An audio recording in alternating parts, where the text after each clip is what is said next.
They left her for dead in the blizzard. An Omega with no pack, no name, no future. But when Alara Voss opened her eyes 3 days later, she wasn't alone anymore. 20 massive white wolves surrounded her father's grave, and standing among them was the most feared alpha in the frozen north. He spoke 2 words that would shatter everything she thought she knew. "You're mine." What happened next would turn a broken girl into the most dangerous woman alive. Stay until the end to see how she made an entire kingdom kneel. Like and comment what city you're watching from. The wind screamed through Frost Hollow like a wounded animal, carrying ice that cut like broken glass. Alara Voss pressed herself against the cemetery gate, her thin coat doing nothing against the savage cold that had already claimed 3 lives this winter. Her fingers were blue, her lips cracked and bleeding, but she refused to turn back. Not today. Not on the anniversary of his death. "You're pathetic, you know that?" The voice came from behind her, rough, mocking, familiar, in the worst way. Alara didn't need to turn around to know who it was. Garrett, her pack leader's son, had been making her life hell since her father died 2 years ago. "Just let me pass," she said quietly, keeping her eyes on the cemetery gates. Beyond them, barely visible through the driving snow, stood her father's grave. She'd walked 3 miles in this storm just to get here. She wasn't turning back now. "Let you pass?" Garrett laughed, the sound cruel and sharp.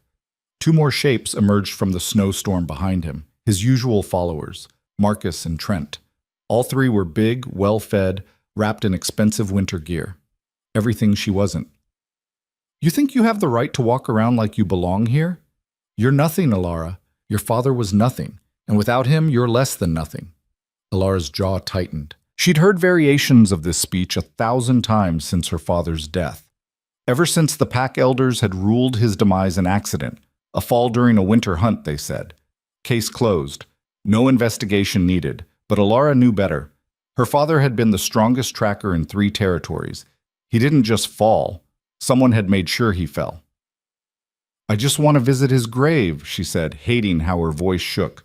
Not from fear, from cold and exhaustion, and 2 years of barely surviving. "That's all. Then I'll go." "Go where?" Marcus sneered, stepping closer. "To that shithole shack at the edge of town? The one that's about to collapse? Or maybe she'll freeze to death before she gets there," Trent added. "Save us all the trouble." Garrett moved in front of her, blocking her path completely. At 6'4", he towered over her 5'5" frame. His eyes, cold and gray like dirty ice, looked her up and down with open disgust. "You know what your problem is, Omega? You don't know your place. Even after everything, you still think you matter. You still think you have rights." Alara's hands clenched into fists inside her threadbare gloves. She was an Omega, yes, the lowest rank in the pack hierarchy. But she was still a person. She still had a father who'd loved her, who'd taught her to track and hunt and survive, who told her she was worth something, no matter what the pack said. "My place," she said slowly, "is at my father's grave. And you're in my way." For a moment, genuine surprise flickered across Garrett's face. Then it hardened into something uglier. "You just made a mistake, little Omega." He reached for her, and Alara knew what came next. She'd been through it before. The shoving, the jeering, maybe worse if they were feeling particularly cruel. She could fight back, but that would only make things worse later. She could run, but they'd catch her easily. Or she could endure, like always, and hope they got bored quickly. But before Garrett's hand could close on her shoulder, something changed. The wind stopped. Not gradually. It just ceased, like someone had thrown a switch. The howling died to nothing. The snow hung suspended in the air for a heartbeat, and then fell straight down in an eerie, silent curtain. Garrett froze, his hand still extended. Marcus and Trent had gone completely still.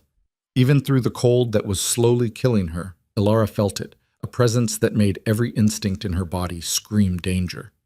"What?" Marcus started to say. Then they appeared. One moment the cemetery was empty except for headstones and snow. The next there were wolves, massive, white as the storm itself, with eyes that gleamed like cold blue fire. They materialized from the blizzard as if they'd been carved from it, silent and utterly motionless. Alara counted them without thinking, her father's training kicking in automatically. 20 wolves, each one easily twice the size of any normal pack wolf, and they weren't approaching or circling or showing any normal wolf behavior. They were simply standing there, waiting. "Holy shit," Trent whispered. "Holy shit, those are—" "Shut up," Garrett snapped, but his voice had lost all its arrogance. He was staring at the wolves with something close to terror. "Everybody back away slowly. Don't make eye contact. Don't—" "Too late for that." The new voice cut through the silence like a blade through silk, deep, controlled, and carrying an authority that made Garrett's attempt at dominance look like a child playing pretend. From between two of the white wolves, a man stepped forward. No, not a man. An alpha. Alara had seen alphas before. Her pack leader, Thomas Garrett, father of the asshole currently trying not to piss himself in front of her, was an alpha. She'd met visiting alphas from other territories. She knew what they looked like, how they moved, the weight of presence they carried. This was something else entirely. He was tall, at least 6'6", with shoulders broad enough to block out the cemetery gates behind him. His hair was black as a raven's wing, long enough to brush his collar, and his eyes were a shade of amber she'd never seen before, almost glowing against his tanned skin. He wore a long coat of dark fur that probably cost more than every building in Frost Hollow combined, and underneath it she could see weapons, knives, at least, maybe more. But it wasn't his size or his gear that froze everyone in place. It was the sheer force of his presence. Standing there among his wolves, he radiated power like a furnace radiated heat. Alara could feel it pressing against her skin, making it hard to breathe, hard to think. This was an alpha who could crush their entire pack without breaking a sweat. "I asked a question," the stranger said, his amber eyes fixed on Garrett. "Is it too late for you to learn respect? Or should I teach you?" Garrett's face had gone pale. "We didn't know. We weren't. This is pack territory. You have no right." "I have every right." The stranger's voice dropped even lower, and somehow that made it more terrifying. "But if you want to challenge that claim, please continue talking." Garrett's mouth snapped shut. Marcus and Trent had already started backing away, their earlier bravado completely evaporated. The stranger's gaze shifted to Alara, and she felt the full weight of his attention like a physical force. Those amber eyes studied her, took in her threadbare coat, her blue fingers, the hollows in her cheeks from too many missed meals. She wanted to look away, to bow her head like a proper Omega should, but something in his gaze held her frozen. "You're Marcus Voss's daughter," he said. It wasn't a question. Alara's heart lurched. "You knew my father?" "I did." Something flickered in those amber eyes, respect, maybe, or regret. 2 years ago, he saved my life. I've been looking for you ever since." The world seemed to tilt sideways. "What?" Before the stranger could answer, Garrett found his voice again. "Listen, whoever you are, this is pack business. The girl is under our protection." "Protection?" The stranger's laugh was cold and sharp. "Is that what you call leaving an Omega to freeze in a blizzard? Interesting definition." "She chose to come out here," Garrett said, trying to sound authoritative and failing badly. "We were just trying to convince her to go home before she got hurt." "By putting your hands on her?" I saw you." The stranger took a single step forward, and all 3 pack wolves stumbled backward. "I saw exactly what you were about to do. So here's what's going to happen. You're going to leave, now. And you're going to tell your father that Cale Draven is in Frost Hollow, and he's here to collect a debt." The name hit like a thunderclap. Cale Draven, the Northern King. The alpha who ruled territories so far north that most wolves thought they were just legends. The alpha whose pack was said to be the largest and most powerful in existence, whose word was law across a frozen empire that spanned thousands of miles. And he was here, in their tiny, insignificant town, looking for her. Garrett had gone from pale to gray. "The debt. Your father never told us." "My father told me," Kael said softly. "And now I'm here to honor his wishes. The girl comes with me." "No." The word was out of Alara's mouth before she could stop it. 20 pairs of wolf eyes turned to her along with Kael's amber stare. Her heart hammered, but she stood her ground. "I don't know you. I don't know anything about a debt, and I'm not going anywhere until someone tells me what the hell is happening." For a long moment, Kael just looked at her. Then, surprisingly, he smiled. It was a small smile, barely a curve of his lips, but it transformed his face from terrifying to something almost human. "Fair enough," he said. "Your father saved my life during a hunting accident in the Northern Territories. I was young, careless, and I would have died if Marcus Voss hadn't pulled me from an ice crevasse and spent 3 days getting me to safety. Before he left, I swore a blood debt. Anything he or his family ever needed, I would provide." "He never mentioned you," Elara said. Her mind was reeling. Her father had saved the Northern King's life and never said a word? "I asked him not to. Blood debts can make people targets." Kael's expression hardened, which is why, when I heard he'd died in a suspicious hunting accident, I started asking questions. The cemetery had gone completely silent. Even Garrett seemed to have forgotten how to breathe. "What kind of questions?" Elara whispered. "The kind that revealed your father didn't fall." Kael's voice was gentle, but his words hit like hammer blows. "He was pushed, and the people who pushed him are still walking free." Alara's vision blurred. She'd suspected, had known in her gut that something was wrong, but hearing it confirmed, hearing it said out loud by someone with the power to actually do something about it. "You're lying," Garrett said, but his voice shook. "My father investigated personally. It was an accident. There was no evidence of—" "Your father," Kael said, "is one of the people I have questions for." The temperature seemed to drop another 20 degrees. Garrett's face went from gray to white. You can't just accuse. We have laws. And I have 20 of the finest warriors in the north, plus a blood debt to honor." Kael turned back to Elara. "Your father's last request, written in a letter I received the day before he died, was simple. If anything happened to him, I was to protect you, to give you the life and safety he couldn't provide in this place." Alara's throat tightened. A letter. Her father had known he was in danger, had known, and had tried to protect her anyway. "So here's my offer," Kael continued. "Come with me. Leave this place and these people who've done nothing but hurt you.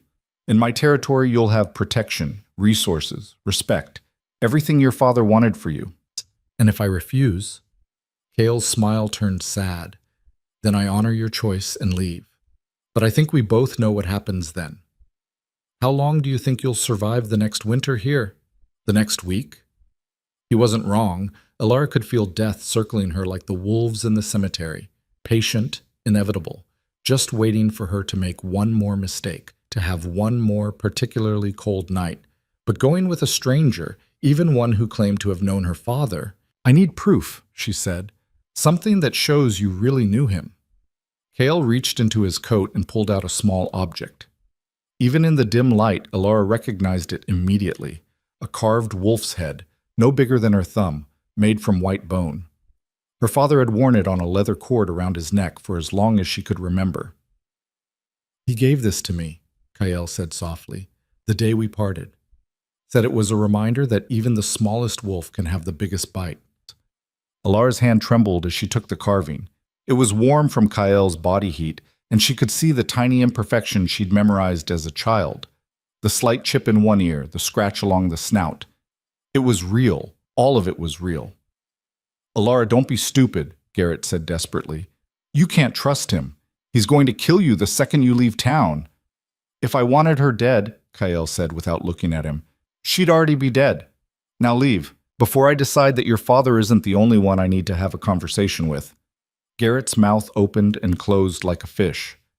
Then he turned and ran, Marcus and Trent scrambling after him. Elara stood in the silence they left behind, clutching her father's carving. The white wolves hadn't moved. Kael waited, patient as stone. She thought about her shack at the edge of town, walls that barely kept out the wind, a roof that leaked, a fireplace that ate through her meager supply of wood in hours. She thought about the pack that had abandoned her the moment her father died, the protection that consisted of letting her slowly freeze and starve as long as she did it quietly. She thought about her father and the letter he'd written, and the fact that someone in this town had murdered him and gotten away with it.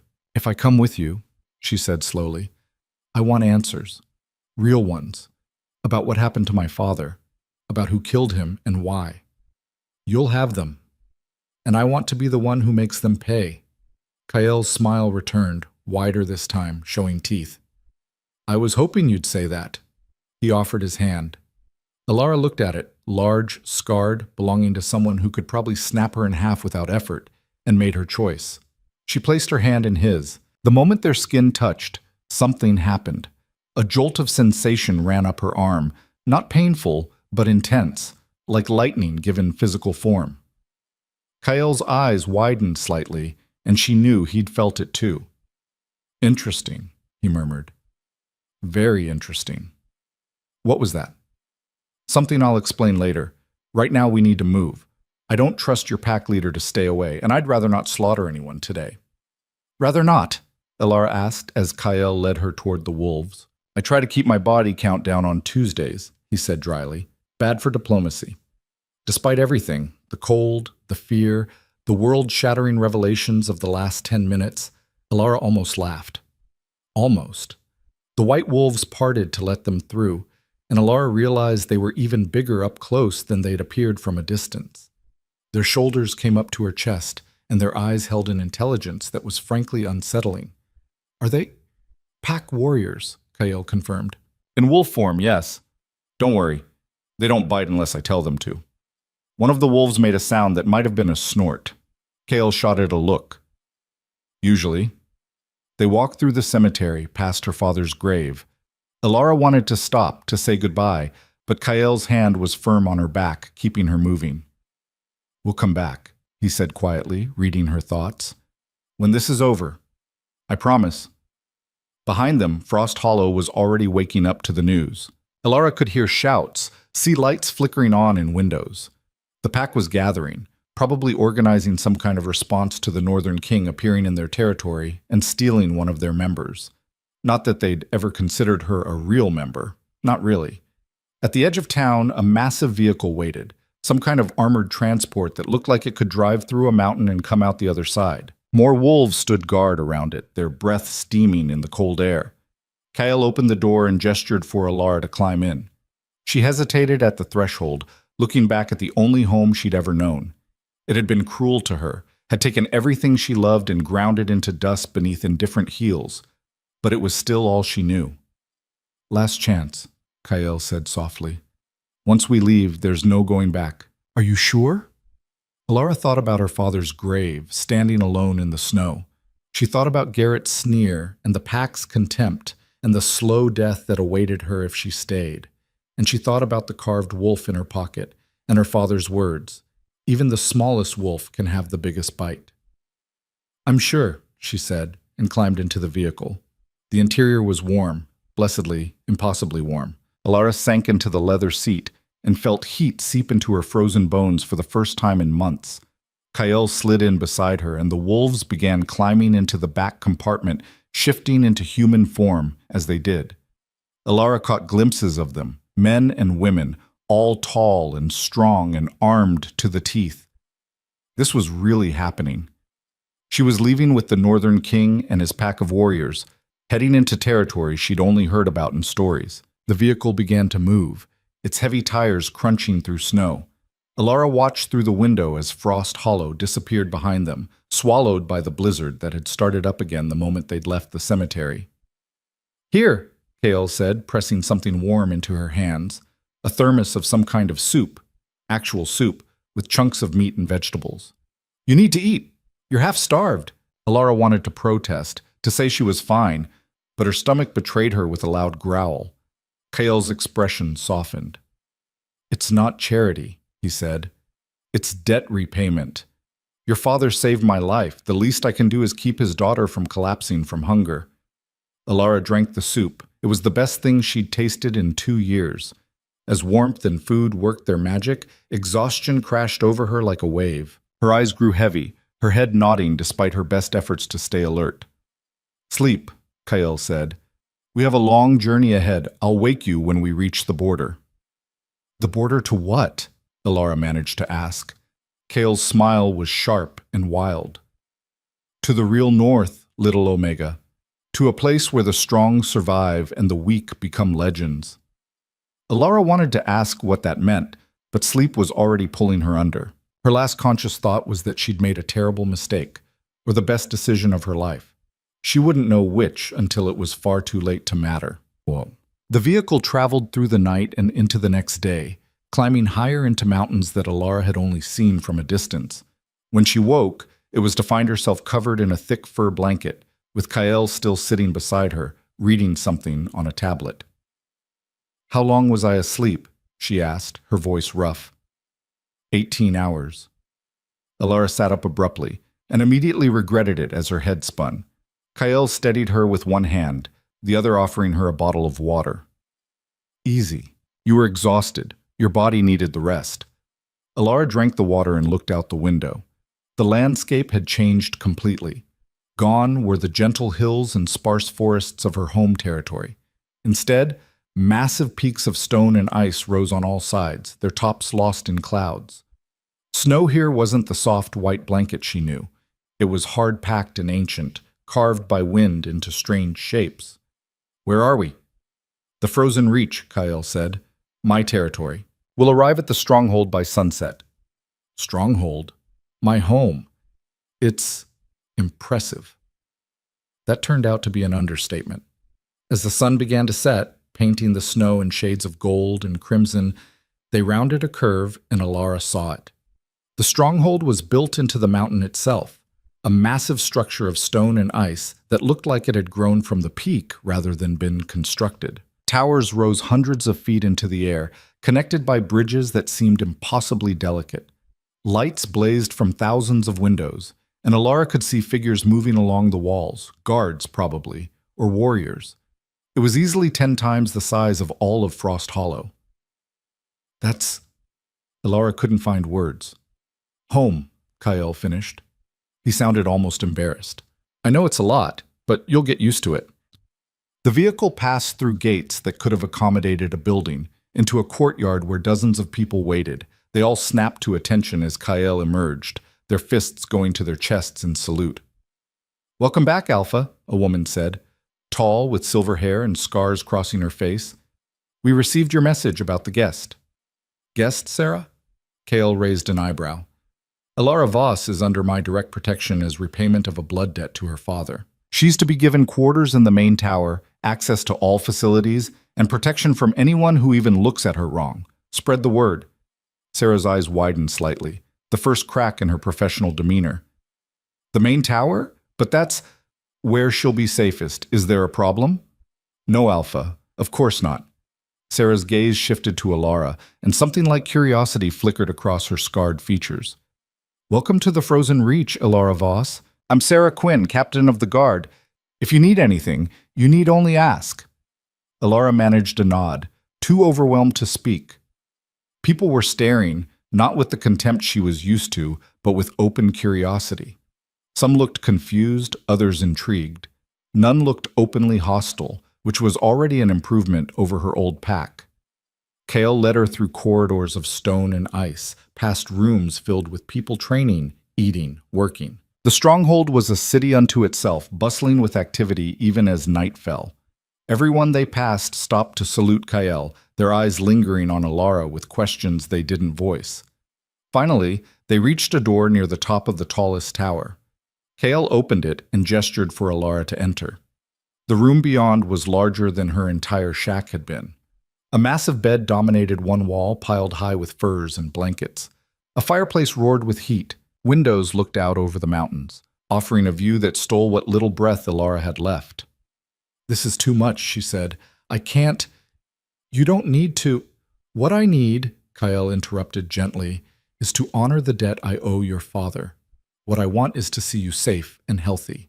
This room accomplishes both. End of discussion."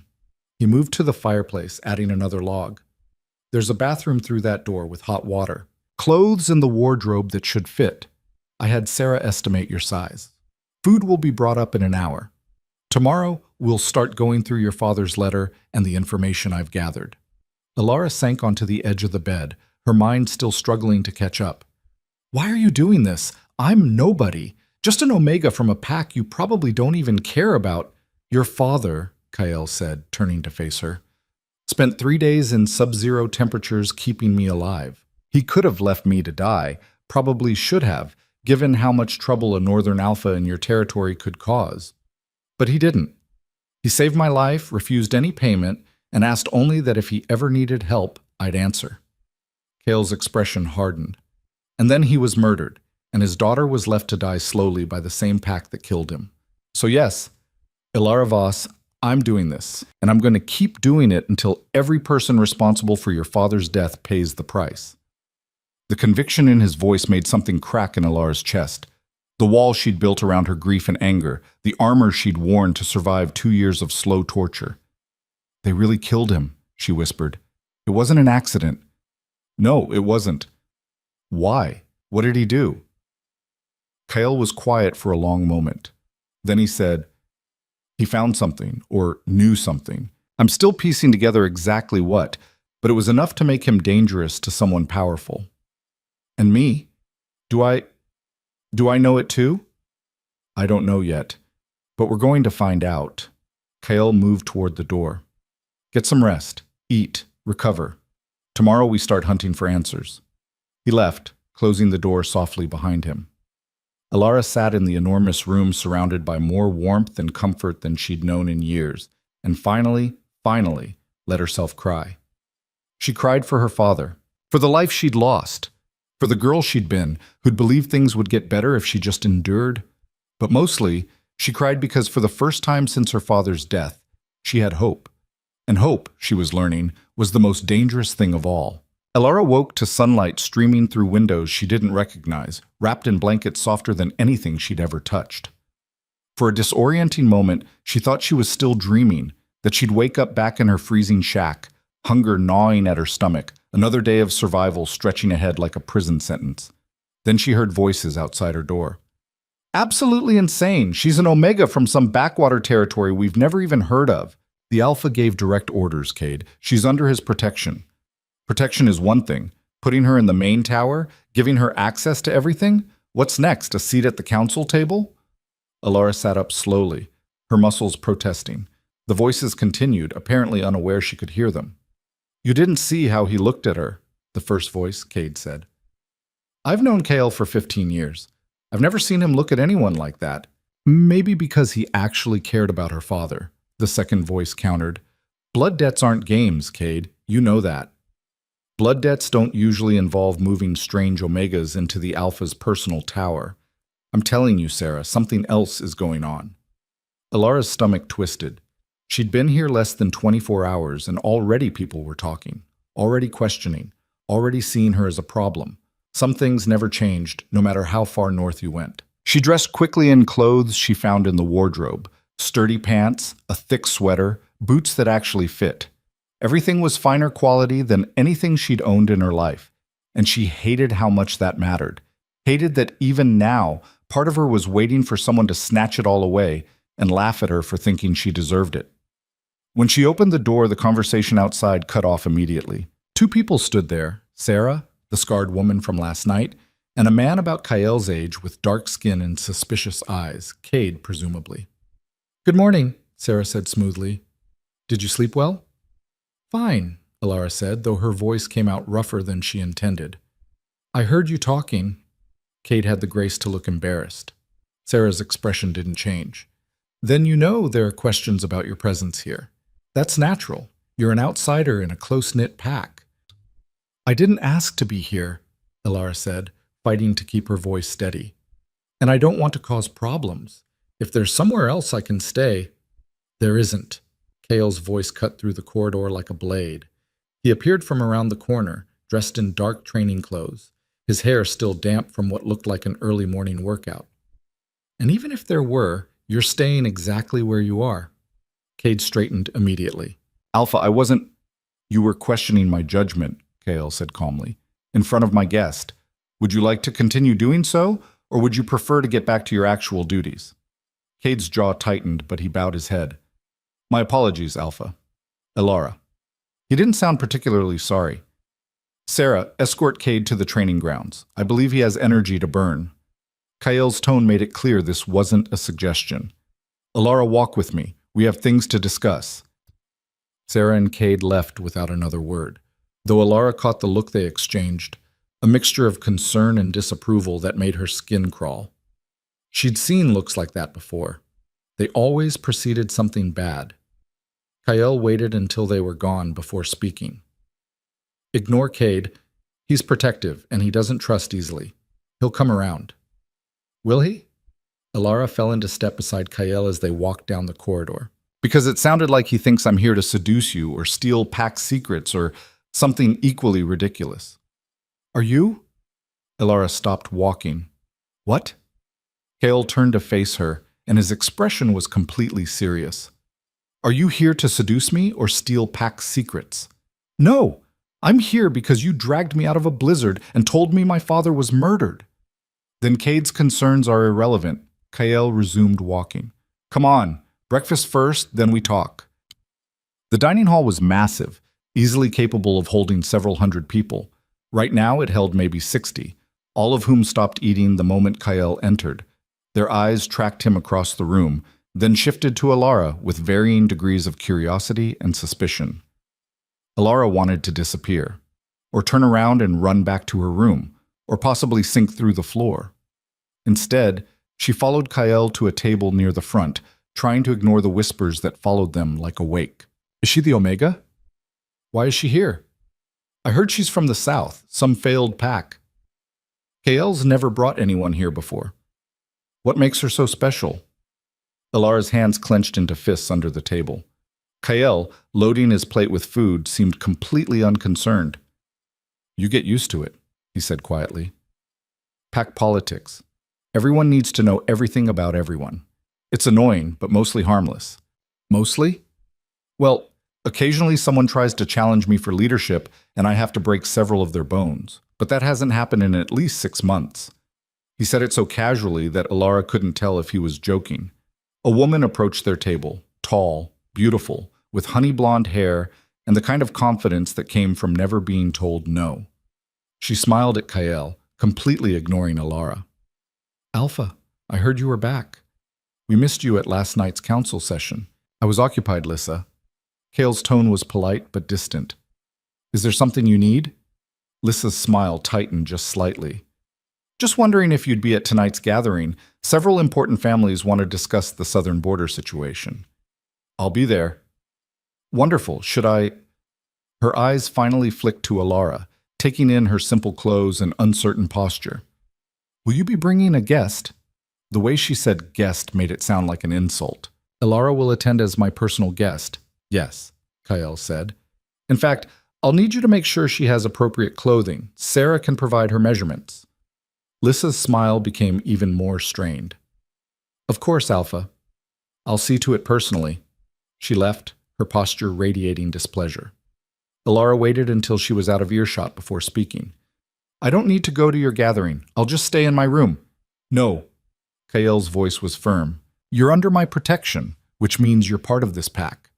You attend gatherings, you eat in the common areas, you train with the warriors if you choose. You're not hiding. I'm not hiding. I'm trying not to make your life harder. Kael set down his fork and looked at her directly. My life became harder the moment I swore a blood debt to your father, and I'd do it again in a heartbeat, because Marcus Voss was one of the finest men I've ever known. His daughter deserves the same respect, and anyone who has a problem with that can take it up with me directly. The intensity in his voice made something warm and dangerous unfold in Alara's chest. She looked away before he could see whatever was showing on her face. They ate in silence for a few minutes before Kael spoke again. After breakfast, I need to show you something. Something your father left for you. Alara's head snapped up. What? In his letter, he mentioned that if anything happened to him, I should give you something he'd entrusted to me. Kael stood, picking up his plate. Finish eating. Meet me in my study in 20 minutes. Top of the tower. Door with the wolf carving. He left before Alara could ask any of the 1,000 questions exploding in her mind. 20 minutes later, she stood in front of a massive door carved with an intricate wolf design, its eyes inlaid with what looked like amber. She knocked, feeling ridiculous and nervous and angry all at once. Come in. Kael's study was exactly what she'd expected. Large, austere, filled with books and maps and weapons mounted on the walls. A massive desk dominated one end, covered in papers and tablets. Windows offered a panoramic view of the frozen mountains. Kael stood by one of the windows, holding a small wooden box. When he turned to face her, his expression was grave. Before I give this to you, you need to understand something. Your father knew he was in danger. He knew someone was coming for him. and he knew why. Ilara's mouth went dry. What did he know? That's what we're going to find out. Kael crossed the room and handed her the box. He gave this to me 2 years and 3 days ago, during his last visit north. He said if he died, I was to keep you safe and give you this. He said you'd know what to do with it. Ilara's hands shook as she took the box. It was made of dark wood, carved with symbols she didn't recognize. No lock, just a simple latch. She opened it. Inside was a single object, a small glass vial filled with silvery liquid that seemed to glow with its own light. Wrapped around it was a piece of paper, covered in her father's handwriting. Ilara unfolded the paper with trembling fingers and read, Ilara, if you're reading this, I'm gone. I'm sorry. I tried to protect you from this, but some secrets are bigger than one man's life. The vial contains what they've been searching for, what I've been hiding. It's encoded information, bloodline records, territorial claims, and proof of crimes that go back 3 generations. The people who run the wolf territories, the councils and the alphas, they've built their power on lies, on erasing certain bloodlines and elevating others. Your bloodline, Ilara. Our bloodline. We're not from some nobody pack in the south. We're descendants of the original northern rulers, the ones who were overthrown and scattered 200 years ago. The vial proves it. It contains genetic markers that only our line carries. They killed your mother when they found out she was pregnant with you. They would have killed us both if I hadn't run. I've been hiding ever since, but they finally found me. Give the vial to Kael Draven. He's one of the few alphas I trust. He'll know what to do with it, and he'll keep you safe. I love you. I'm sorry I couldn't tell you the truth, but you're stronger than you know. Strong enough to survive this. Strong enough to win. Dad. Ilara read the letter 3 times, the words refusing to make sense. Descendants of northern rulers, her mother killed, everything she knew about her family, about herself, was a lie. Breathe, Kael said softly. He was beside her suddenly, one hand on her shoulder, steadying her. I know it's a lot. A lot? Ilara's voice cracked. My father just told me everything about my life is a lie. That I'm, what, secret royalty? That's insane. That's completely true, Kael said quietly. I've been researching your bloodline since I got his letter. Your father wasn't lying, Ilara. You're a direct descendant of the Voss dynasty, the family that ruled the northern territories before the Great Purge. The Great Purge? 200 years ago, a coalition of alphas decided they didn't want to answer to a royal family anymore. They staged a coup, killed everyone they could find with Voss blood, and rewrote history to make it look like the dynasty had died out naturally. Kael's expression was grim. But clearly, some escaped, including your ancestors. Ilara looked down at the vial in her shaking hands. And this proves it? If it contains what your father said, yes. It's genetic proof, probably combined with historical records, enough to challenge the legitimacy of every major alpha family currently in power. So they killed him for it. Yes. Ilara's vision blurred with tears.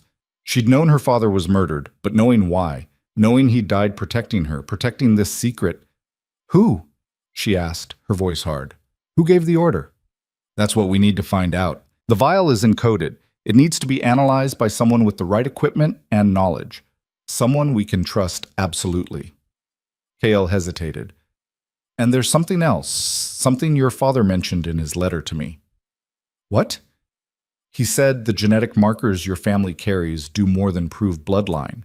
They confer certain abilities, particularly in carriers who manifest as Omega. Ilara's heart began to pound. What kind of abilities? He didn't specify, just said I'd know them when I saw them. Kael's amber eyes studied her intently. Have you ever experienced anything unusual? Power surges? Healing faster than normal?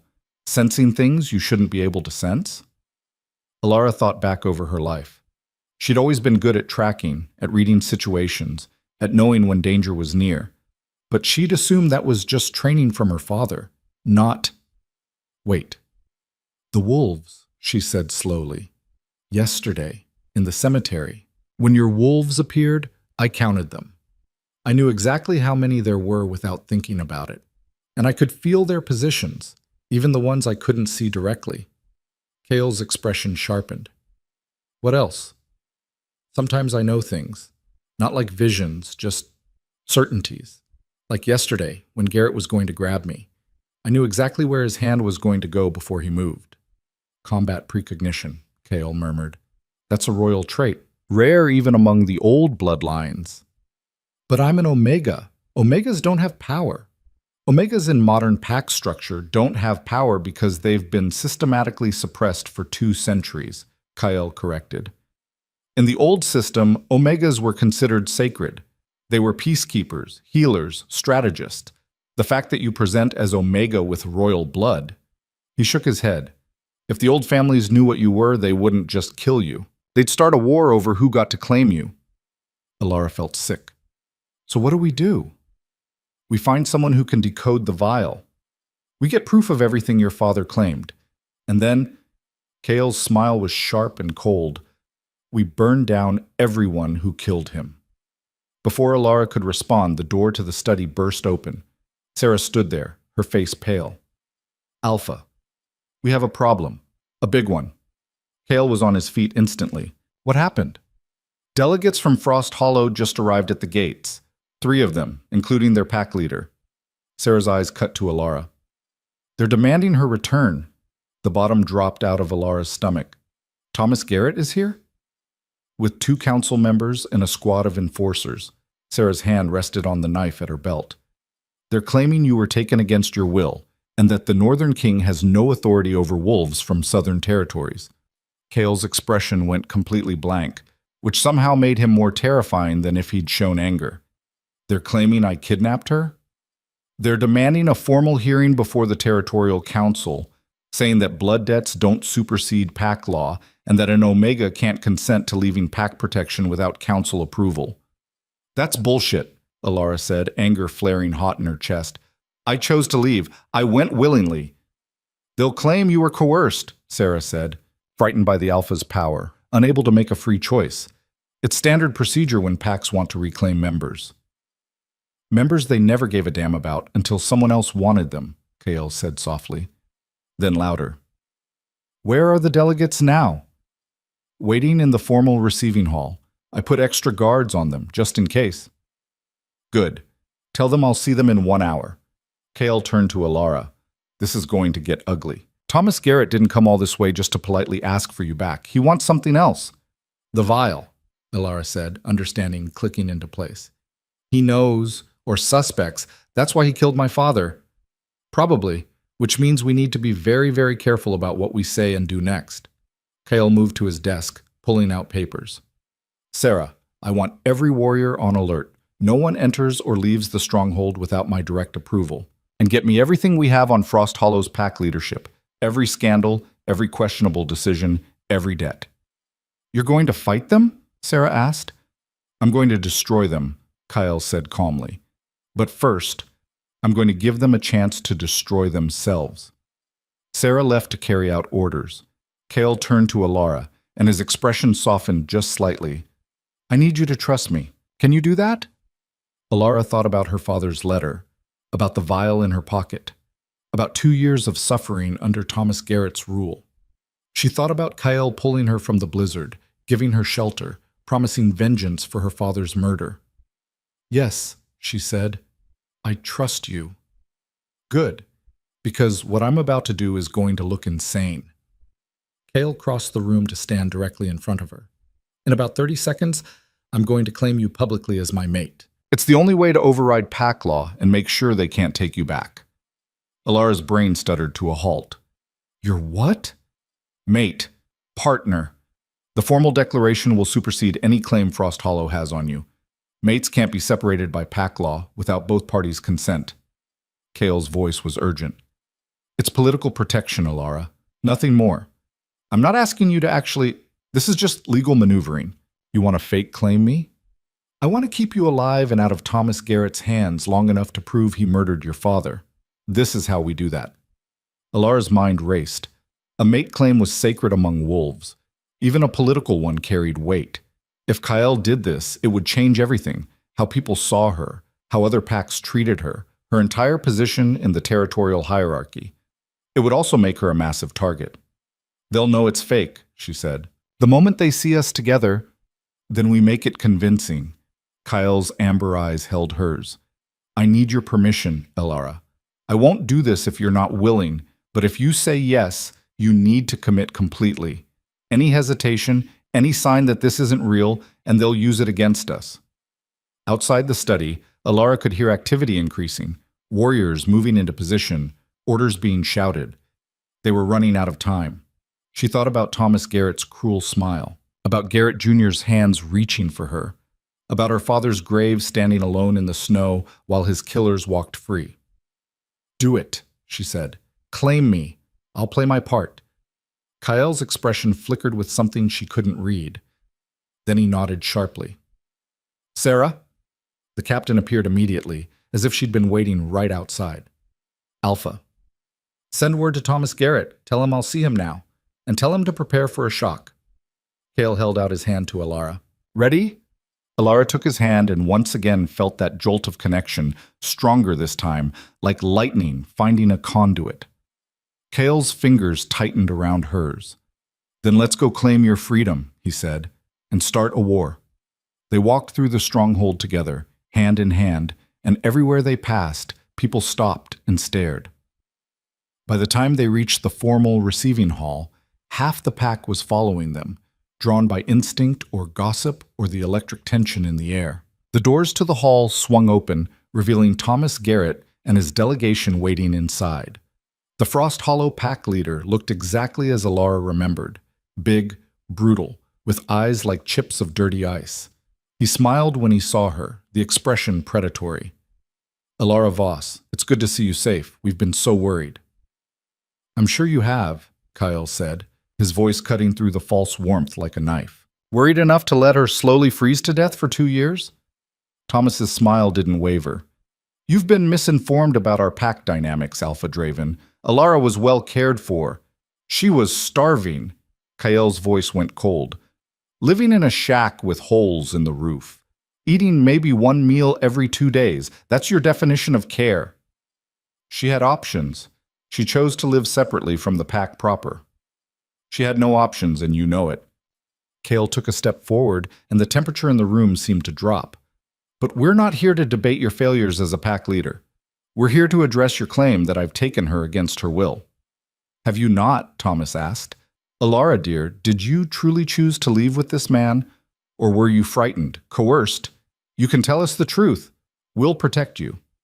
It was perfectly done. The concerned tone, the gentle phrasing. If Elara hadn't known better, she might have almost believed he cared. She stepped forward, pulling her hand from Kyle's, and watched Thomas's smile widen. He thought she was going to accept his offer, thought she was going to run back to the pack that had tortured her for 2 years. You want the truth? She said clearly. Here it is. Cale Draven saved my life. You and your pack left me to die. I chose to leave with him, and I'd make the same choice 1,000 times over. Thomas's smile froze. Elara, you don't understand what you're saying, Jure. I understand perfectly. I also understand that you killed my father, and I'm going to prove it.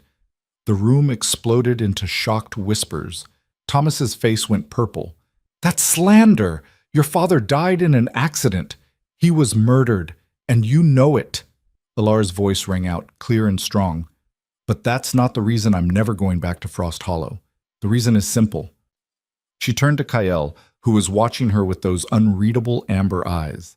This was it, the moment that would change everything. I'm staying, she said, because Cale Draven has claimed me as his mate, and I've accepted. For a heartbeat, the hall was absolutely silent. Then chaos erupted, shouts of shock, disbelief, anger. Thomas Garrett looked like he'd been punched in the face. Cale moved to Elara's side, his hand settling possessively on her lower back. The gesture was subtle but unmistakable. She's mine now, he said, his voice carrying over the noise. Under territorial law, under pack law, under every law that matters. If you have a problem with that, Thomas Garrett, you can take it up with me, directly. Thomas's hands clenched into fists. You can't just... This is manipulation. She's an Omega. She doesn't have the authority to make this kind of decision without pack approval. She has every authority, Kyle said coldly. And if you're suggesting that Omegas aren't capable of choosing their own mates, I'd be very interested to hear your reasoning. I'm sure the Territorial Council would be fascinated as well. It was a perfect trap. If Thomas argued that Alara couldn't consent, he'd be admitting that Frost Hollow had been treating her as less than a full pack member, which would open them up to all kinds of legal challenges. If he backed down, he lost his claim on her entirely. Thomas's jaw worked, but no sound came out. Finally, he managed, "This isn't over." "It is," Kael said. "Leave my territory. Now. And if you ever come near my mate again, I'll take it as a declaration of war." The threat hung in the air, absolute and undeniable. Thomas stared at Alara, and for just a moment she saw pure hatred in his eyes. Then he turned and stalked from the hall, his delegation scrambling to follow. The moment they were gone, Alara's knees nearly buckled. Kael's arm tightened around her waist, holding her up. "Easy," he murmured. "You did perfectly, absolutely perfectly." Around them, the pack was still in chaos, some celebrating, some arguing, all of them talking at once. Alara barely heard any of it. She was too focused on the warmth of Kael's hand on her back, the solid strength of him beside her, and the terrifying realization of what they'd just done. She was mated to the Northern King. Fake or not, the claim had been made publicly. There was no taking it back now. And Thomas Garrett's expression as he'd left promised that this was only the beginning. Whatever came next, it was going to be bloody. The celebration lasted less than an hour before the first assassination attempt. Alara was in her room trying to process everything that had happened when the window exploded inward. Glass shattered across the floor as a figure dressed entirely in black dropped through, a curved blade already in motion toward her throat. Training she didn't know she had took over. Alara dove sideways, the knife missing her jugular by inches. She rolled, came up on her feet, and found herself facing a professional killer whose eyes showed no emotion whatsoever. "Nothing personal," the assassin said, and lunged again. Alara grabbed the nearest object, a heavy candlestick from the nightstand, and swung it with desperate force. The assassin blocked easily, twisted, and suddenly Alara was on the ground with a boot on her chest and a blade descending toward her heart. The door exploded off its hinges.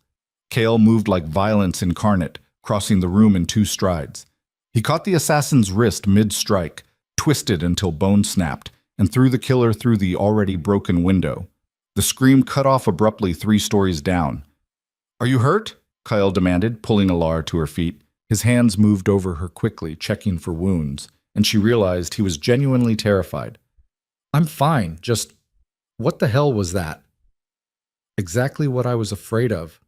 Kael moved to the window, looked down at the broken body in the courtyard below. "Professional. Too professional. Thomas Garrett doesn't have access to killers this skilled." "Then who does?" Before Kael could answer, Sarah appeared in the doorway with a dozen armed warriors. "Alpha! We have 3 more breach points. North Tower, Armory, and the main gates, all coordinated. Lock down the stronghold, full defensive protocols, no one in or out without my direct authorization." Kael turned to Alara. "You're coming with me. Staying in one place makes you a target." They moved through corridors that had transformed into a war zone. Warriors rushed past in full combat gear, the clash of steel echoing from somewhere below. Alara caught glimpses of fighting through windows, figures in black engaging with Kael's pack, the snow already stained red. "How many?" Kael asked Sarah as they descended a spiral staircase.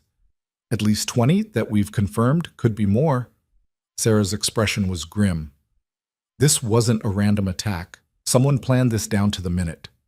They reached Kael's study, which had been transformed into a command center. Maps covered every surface, warriors reporting in via radio, the organized chaos of a pack under siege.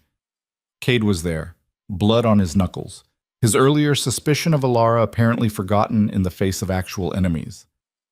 "We've got them contained in the East Wing, but they're not retreating. They're trying to push toward something."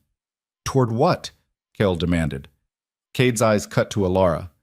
"Your mate's quarters. Every single breach team tried to reach that location first." The implications settled like ice in Alara's stomach. This wasn't about the mate claim or pack politics. This was about her specifically, about what she carried. Kael seemed to reach the same conclusion. "The vial. They know she has it." "How?" Alara asked. "I've told no one. It's been in my pocket since you gave it to me. Thomas Garrett, Sarah said grimly. He must have suspected what your father left you. He went back and told whoever's been pulling his strings. Then they'll keep coming. Cale moved to the window, looking out at the stronghold under attack. As long as Alara has the vial, she's a target. We need to decode it. Now. The nearest facility capable of that is 3 days' travel, Cade said, and the roads will be watched. They'll hit us the moment we leave the stronghold's protection. Then we don't use the roads? Cale turned back to the room. Sarah, how many of our best trackers are currently mobile? Maybe 15. Why? Because we're going to create a diversion. Kael's smile was sharp and dangerous. Multiple teams leaving the stronghold in different directions. Only one will have Alara. The others will be decoys. That's suicide for the decoy teams, Cade protested. The moment they realize which group is fake, the decoys know the risks. They're warriors. They'll lead the attackers on a chase through the worst terrain in the north. Kael looked at Alara. Can you ride? Ride what? A wolf. Alara's eyes widened. You want me to ride on an actual wolf's back? It's the fastest way to move through mountain terrain. And it's how my best warriors travel. Kael moved to a weapons cabinet, started pulling out gear.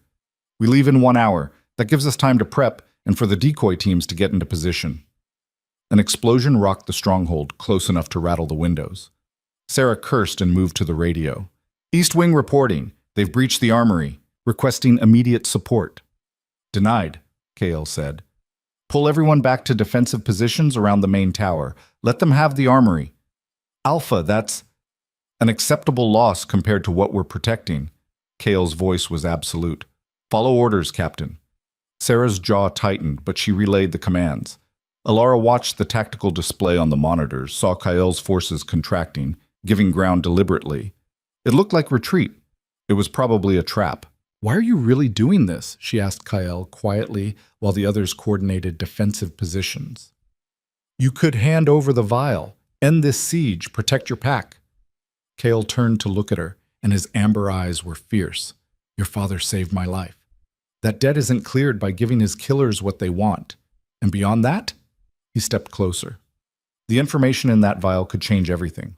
The balance of power, the territorial hierarchy, centuries of lies. If what your father claimed is true, you're not just some random Omega. You're a threat to every corrupt Alpha who's built their authority on falsified bloodlines. So this is about politics? This is about justice, and about making sure the people who killed a good man pay the price. Kael's hand came up, cupped her face gently. But mostly, it's about keeping you alive. Because fake mate claim or not, I meant what I said. You're under my protection. Anyone who wants to hurt you goes through me first. The sincerity in his voice made something crack in Alara's carefully maintained armor. She'd spent 2 years learning not to trust anyone, not to hope for anything. And here was this powerful Alpha, risking everything for a debt to a dead man and a woman he barely knew. I don't understand you, she whispered. Good, Kael said, his thumb brushing across her cheekbone. That makes 2 of us. Another explosion, closer this time. The lights flickered. Time's up, Sarah said. If we're doing this, we need to move now. What followed was controlled chaos. Alara was fitted with winter gear designed for high-speed travel, lightweight but insulated, with weapons she barely knew how to use strapped to her body. Around her, warriors prepared with grim efficiency, each team moving out at staggered intervals. In the courtyard, massive wolves waited, not the white ones from the cemetery, but darker, built for speed and endurance. The one designated for Alara was black as midnight, with intelligent green eyes that studied her with what looked disturbingly like calculation. His name is Shadow, Kael said, running a hand along the wolf's flank. He's one of our fastest. He'll keep you safe. And you? Alara asked, looking at the equally massive gray wolf standing beside Kael. I'll be right beside you. Kael swung up onto the gray wolf's back with practiced ease. Storm and Shadow have been running together since they were pups. They know how to coordinate. Alara approached Shadow with considerably less confidence. The wolf lowered himself to make mounting easier, but she still needed Sarah's help to get properly settled. The moment she was in position, Shadow rose to his full height, and Alara grabbed fistfuls of fur to keep from falling off. Don't worry, Cade called from across the courtyard. mounted on a rust-colored wolf. Only about 30% of first-time riders fall off. That's not comforting, Elara shouted back. Kyle maneuvered Storm beside her. Lean forward into his movement. Let your body follow his rhythm and hold on tight. How tight is... Shadow took off like a rocket, and Alara's question turned into a strangled yelp. They exploded from the stronghold at a speed that defied belief, wolves carrying their riders through gates that had been blown open for the decoy teams. Behind them, Elara could hear other teams departing, the thunder of paws on snow echoing off the mountains. The attackers responded immediately. Figures in black emerged from hiding spots, some on wolves of their own, others on motorized sleds designed for snow terrain. They split to pursue different teams, exactly as Kyle had predicted. "How many following us?" Kyle called to Sarah, who rode a white wolf on his other side. "At least 6. Maybe more behind them." "Perfect. Let them commit." Kyle leaned forward, and Storm increased speed even further. Shadow matched him effortlessly, and Elara discovered that if she stopped fighting the motion and just moved with it, the ride became almost natural. Almost. They climbed higher into the mountains, following paths that seemed impossible.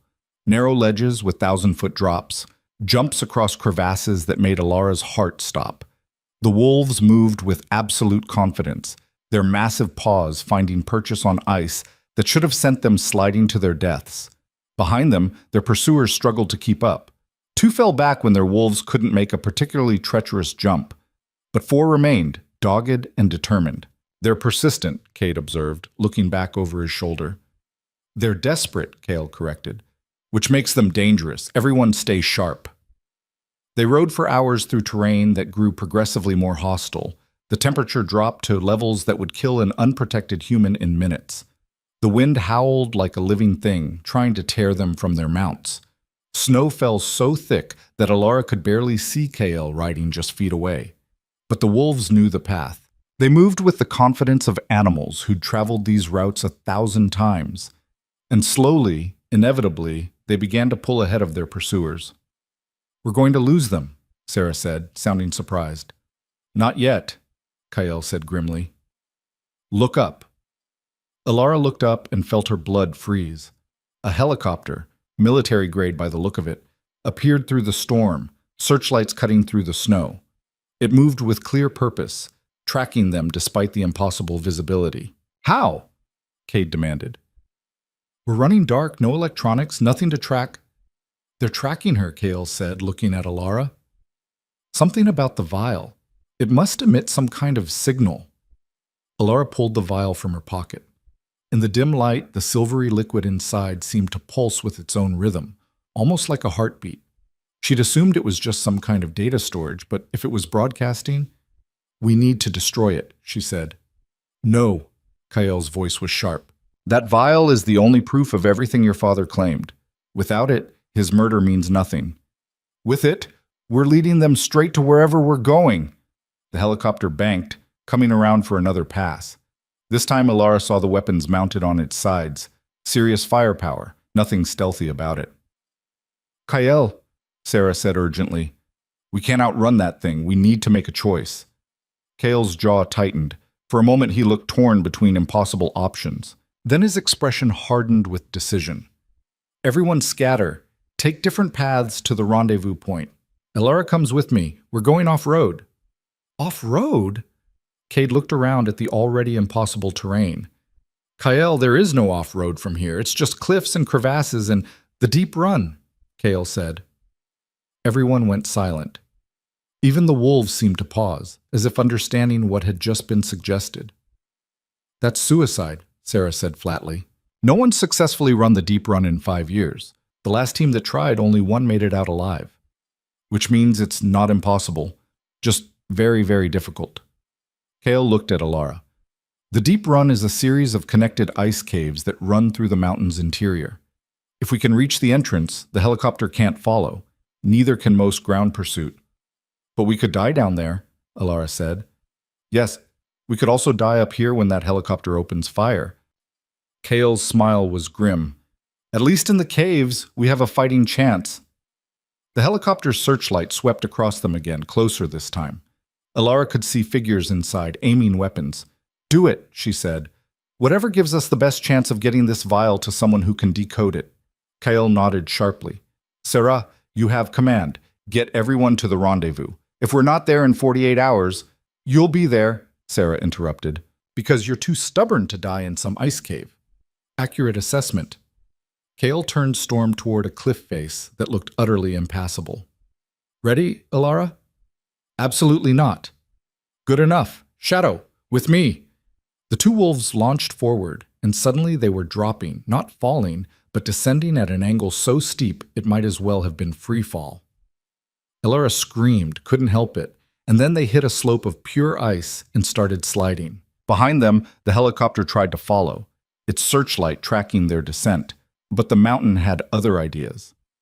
A gust of wind caught the aircraft, slammed it sideways into a cliff face. The explosion lit up the night, debris raining down around them as Kael and the wolves navigated a path that seemed to exist only in Kael's mind. They hit bottom hard, the wolves absorbing the impact with flexed legs. Before Alara could catch her breath, they were moving again, racing toward what looked like a crack in the mountainside, barely wide enough for the wolves to fit through. Hold on, Kael shouted, and then they plunged into absolute darkness. The deep run was exactly as advertised, a nightmare of ice tunnels that twisted through the mountain's core like the burrows of some massive creature. The wolves' paws found purchase on ice so smooth it looked like glass, their enhanced vision navigating turns that came too fast for human eyes to track. Alara pressed herself flat against Shadow's back, trusting the wolf completely because she had no other choice. The darkness was absolute, broken only by brief glimpses of phosphorescent ice that lined some tunnels, giving them an eerie underwater quality. Time became meaningless. They could have been running for minutes or hours. All Alara knew was cold and darkness, and the sound of their breathing echoing off ice walls. Then, without warning, Shadow stopped. "What is it?" Alara whispered, but the wolf's low growl silenced her. Kael brought Storm alongside them, his hand coming up in a gesture for silence. In the darkness ahead, Alara could hear something, not wind or ice cracking, but movement, deliberate, coordinated movement. "They beat us here," Kael said quietly. Somehow, they knew about the deep run. "They were waiting." "That's impossible. Even I didn't know we were coming here until you decided." "Unless someone in my pack told them." Kael's voice was flat. "A traitor. Someone who knew about the deep run and predicted I'd use it." The implications settled like poison. Someone in Kael's inner circle had betrayed them, had probably been feeding information to their enemies from the beginning. Lights flared ahead, headlamps, at least a dozen of them, revealing a chamber where the tunnel widened. And standing in the center, surrounded by armed soldiers, was a figure Alara recognized from photographs in her father's belongings. Councilwoman Miranda Cross, one of the highest-ranking members of the Territorial Council. A woman whose authority spanned multiple territories and whose word could make or break entire packs. She smiled when she saw them, the expression cold and triumphant. "Alpha Draven, how predictable. I told them you'd come this way." Miranda's voice echoed off the ice walls. "And you brought the girl. Even better." "Miranda." Kael's voice was controlled, but Alara could feel the fury radiating from him. "You're the one behind this? The attacks? The assassination attempts?" "Behind them? Dear boy, I orchestrated them. Though I must say, you made things more difficult than necessary with that ridiculous mate claim." Miranda's eyes shifted to Alara. "Hello, little Voss. You look so much like your mother. She was beautiful too, right up until the moment we killed her." Rage exploded through Alara, hot and blinding. "You murdered my mother? And your father, and every other member of your wretched bloodline we could find." Miranda moved closer, her smile widening. "Did you really think we'd allow the Voss dynasty to rise again? That we'd risk everything we've built just because some dusty genetic records say you have royal blood?" "The vial proves more than bloodline," Kael said. "It proves that half the current Alpha families are illegitimate, that the Territorial Council's authority is based on fabricated claims." "Yes, which is why it can never be decoded." Miranda gestured, and her soldiers raised their weapons. "Give me the vial, girl. Last chance." Alara's hand closed around the vial in her pocket. She could feel it pulsing now, the rhythm increasing like a heartbeat, responding to stress. Strange warmth spread through her palm, up her arm, into her chest. "No," she said. Miranda's expression hardened. "Then you'll die like your parents. Soldiers." The world exploded, not outward, but inward. The warmth from the vial erupted through Alara's entire body. Not painful, but overwhelming. Power flooded her system, ancient and vast and absolutely terrifying. Her vision went white, then cleared to show something impossible. The vial had shattered in her hand, but instead of spilling on the ice, the liquid was absorbing into her skin, sinking through flesh and bone, writing itself directly into her DNA. And with it came knowledge. Not words or images, but pure understanding flooding her consciousness like a dam breaking. She wasn't just carrying proof of royal bloodline. She was the proof. The vial hadn't contained genetic information. It had contained the actual bloodline itself, dormant and preserved, waiting for the right host. Her father had encoded the entire Voss dynasty into liquid form and entrusted it to his daughter, knowing that only she could activate it. Alara's eyes snapped open, and she knew they were glowing, could feel the power radiating from them like light from a star. "Oh," Miranda whispered, and for the first time she looked afraid. "Oh no." The power continued to build, rewriting Alara's body from the inside out. She could feel her strength increasing exponentially, her senses expanding to encompass the entire ice cave.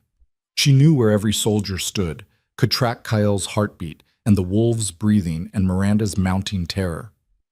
Most terrifyingly, she could feel the mountain itself, the ice and stone and ancient rock, and it responded to her presence like a subject recognizing its queen. "What did you do?" Miranda demanded. "What the hell did you do?" "I fulfilled my father's legacy," Alara said, and her voice resonated with power that made the ice walls vibrate. "The vial wasn't just evidence, it was an inheritance, and I just accepted it." She raised her hand, not entirely sure what she was doing, just following instinct written into her cells. The ice responded. Spikes erupted from the floor, from the walls, from the ceiling, targeting Miranda's soldiers with terrifying precision. Men screamed, weapons fired, but bullets ricocheted off ice that was suddenly harder than steel. In seconds, the cave had transformed into a forest of crystalline spears, each one positioned to kill. "Stand down," Alara commanded, her voice carrying an authority she'd never possessed before. "Or I collapse this entire cavern and bury all of us." Miranda stared at her, genuine fear replacing her earlier confidence. "You're bluffing. You'd kill yourself and the Alpha." "Try me." The ice walls creaked ominously. Cracks spread across the ceiling like spiderwebs. Alara wasn't entirely sure she could control what she'd started, but Miranda didn't need to know that. "Councilwoman," one of the soldiers said urgently, "we need to retreat, now." Miranda's hands clenched into fists. "This isn't over, girl. You think power makes you safe? You just painted a target on your back that every alpha in existence will hunt. You'll be dead within a month." "Maybe," Alara said, "but you'll be dead within a minute if you don't leave. Your choice." For a long moment, Miranda just stared at her. Then she turned and stalked toward one of the side tunnels, her soldiers scrambling to follow. Within seconds, they were gone, their headlamps fading into the darkness. The moment they disappeared, Alara's legs gave out. She would have fallen if Kale hadn't caught her, his arms wrapping around her waist and pulling her against his chest. "Easy," he murmured. "Easy. You did it. They're gone." "I can feel everything," Alara gasped. "The mountain, the ice, something deep underground that's alive and ancient and, Kael, what did I become?" "Something incredible," Kael said quietly. "Something that's going to change everything." The ice spikes Alara had created began to recede, melting back into the floor as if they'd never existed. But the power remained, thrumming through her veins like electricity. Alara pulled back enough to look at Kael and saw her own face reflected in his eyes. They were still glowing, casting amber light in the darkness. "We can't go back," she said. "Not to the stronghold, not anywhere. Miranda was right. I'm a target now. Everyone's going to come for me." "Let them come." Kale's smile was fierce and proud. "You're not the helpless Omega they're expecting anymore. You're a Voss, a queen who just reclaimed her throne." "I don't know how to be a queen." Good thing you have a king to help you figure it out. Kale's hand came up, cupped her glowing cheek. Fake mate claim or not, we're in this together now. You and me against everyone who wants us dead. Alara wanted to laugh or cry, or possibly both. Instead, she leaned forward and kissed him. Not gentle or tentative, but fierce and claiming and absolutely real. When they pulled apart, Kael was staring at her with wide eyes. That felt, he said slowly, very authentic for a fake claim.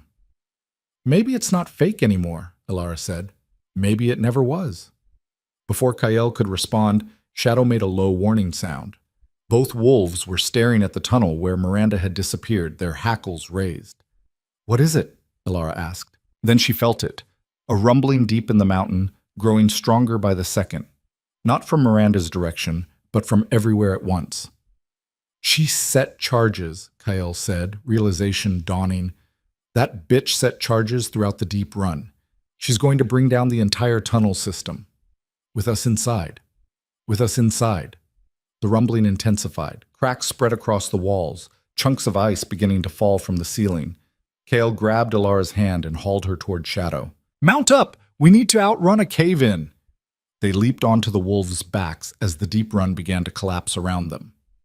Shadow and Storm launched forward, racing through tunnels that were actively trying to kill them, ice falling like deadly rain.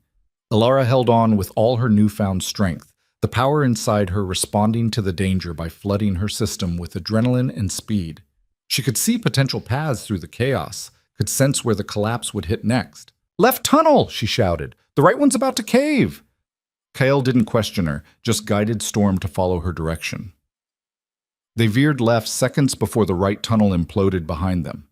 They ran through a labyrinth of collapsing ice, following Alara's instincts and the wolves' incredible reflexes. Several times, they had to jump gaps that opened beneath them. Once, they were forced to slide under a falling wall of ice that missed crushing them by inches. Finally, when Alara thought they couldn't possibly survive another second, she saw it, a pinpoint of light ahead, growing larger as they raced toward it. Exit, Kael shouted. Don't slow down! They exploded from the mountain just as the entire deep run collapsed behind them, a massive plume of ice and snow erupting like a volcano. The wolves didn't stop, couldn't stop, their momentum carrying them down the mountainside in a barely controlled slide. They hit the bottom in a tumble of fur and bodies and snow, rolling until friction and gravity finally brought them to a stop. Alara lay on her back, staring up at the night sky, her whole body shaking from exertion and residual power and sheer disbelief that she was still alive. Beside her, Kael started laughing, not polite amusement, but genuine, uncontrolled laughter. We survived the deep run. We actually survived the deep run. Alara turned her head to look at him, saw blood on his face from a cut above his eyebrow, saw his eyes bright with exhilaration and terror, and something that looked disturbingly like pride. We survived, she agreed, then quieter. But Miranda's going to tell everyone what I am, what I can do. Kael's laughter faded. He sat up, pulled Alara up beside him. In the moonlight, her eyes were still faintly glowing. Let her tell them, he said. Let everyone know that the Voss dynasty isn't dead, that there's a queen in the north and she's done hiding. Shadow and Storm padded over, somehow uninjured despite the insane escape. They pressed against their riders, offering warmth and support. Alara looked back at the mountain where the deep run had been, now nothing but a pile of collapsed ice. Then she looked down at her hands, at the faint silver glow visible beneath her skin, the vial's contents now a permanent part of her. She thought about her father and the desperate gamble he'd made to preserve his bloodline. She thought about her mother, killed before Alara could even remember her. She thought about 2 years of suffering, of being cast aside and forgotten and treated as worthless. And she thought about the power now flowing through her veins, ancient and terrifying and absolutely unstoppable. Kael, she said quietly, what if I can't control this? What if I hurt people I don't mean to hurt? Then we'll figure it out together. Kael's hand found hers, threaded their fingers together. You're not alone anymore, Alara. For better or worse, you're stuck with me. Alara squeezed his hand, holding on to that promise like a lifeline. Because somewhere in the territories, Miranda Cross was already spreading the word, already turning every alpha, every council member, every power-hungry pack leader, against the girl who'd just reclaimed a throne they'd worked 2 centuries to destroy. The war was coming. It was inevitable now. And Alara Voss, former Omega, current queen, and the most dangerous woman in the North, would have to decide if she was ready to fight for a crown she'd never wanted in the first place. The safe house was nothing more than a hunter's cabin buried so deep in the wilderness that even most of Kael's pack didn't know it existed. Alara sat by the fireplace, watching silver light pulse beneath her skin in rhythm with her heartbeat, and tried not to think about how her entire existence had become a weapon pointed at the establishment. Kael was on the radio, his voice low and controlled as he coordinated with Sarah. "How many did we lose in the retreat?" 3 warriors confirmed dead, 7 injured, 2 critically. Sarah's voice crackled through the static. "But we got everyone else back to the stronghold. The decoy teams worked. Most of the pursuit went after them instead of you." "And the stronghold's defenses?" "Holding. But Kael, we're getting reports from the border territories. Miranda's telling everyone what happened in the caves, what Alara can do. The council is calling an emergency summit." Kael's jaw tightened. "When?" 3 days. They're demanding your presence, and hers." Sarah paused. "They're calling her an abomination, a genetic experiment that violates natural law. They want her turned over for examination and containment." Alara's hands clenched. Examination and containment. Pretty words for imprisonment and dissection. "Tell the council," Kael said coldly, "that they can examine my mate when they pry her from my dead hands, and not a moment before." "Kael, they're threatening sanctions, trade embargoes. They're talking about declaring you a rogue alpha if you don't comply." "Let them talk. We'll be there in 3 days. And Alara will show them exactly what she is, a rightful queen reclaiming what was stolen from her bloodline." Kael ended the call and turned to find Alara staring at him. "A summit? You want to walk into a room full of the people who murdered my family? I want to make them face what they've done, and what they created when they tried to destroy you." Kael crossed the room, knelt beside her chair. "Listen to me. Running won't work. Hiding won't work. These people have unlimited resources and no conscience. The only way we survive is by forcing them to acknowledge your legitimacy. They'll never do that. I'm everything they've spent 2 centuries trying to erase." "Exactly. Which makes you terrifying. And terror, properly leveraged, becomes power." Kael's amber eyes were intense. "But we need to be smart about this, strategic. We can't just walk in and expect them to bow." "Then what do we do?" A slow smile spread across Kael's face. "We give them a demonstration they'll never forget. We show them that you're not some genetic anomaly to be contained. You're the future of the wolf territories, whether they like it or not." Over the next 2 days, Kael trained Alara to control the power flowing through her veins. It turned out that the Voss bloodline came with abilities that went far beyond ice manipulation. She could sense other wolves within a 100-yard radius, track their heartbeats and emotional states. She could read terrain like a 3-dimensional map, instinctively knowing the safest paths and the most dangerous obstacles. And when she focused, she could project authority that made even Kael's most dominant warriors instinctively submit. "It's pack leadership coded into your DNA," Kael explained after Cade, who'd arrived with reinforcements, found himself kneeling without conscious choice when Alara had looked at him directly. The old royal bloodlines didn't just rule through strength. They had genetic advantages that made leadership natural. "That's horrifying," Alara said. "I forced him to kneel without even trying. Which is why you need to learn control. Fast." Kael helped a very confused Cade to his feet. "The summit is tomorrow. You need to be able to project authority without accidentally dominating everyone in the room." They practiced for hours. Alara learned to dial down the intensity of her presence, to project confidence without overwhelming submission. It was exhausting work, made harder by the fact that her power seemed to fluctuate based on her emotional state. When she was calm, she could control it precisely. When she was angry or afraid, it erupted unpredictably. "What if I lose control at the summit?" she asked Kael during a break. "What if I hurt someone I don't mean to hurt?" "Then I'll be there to ground you."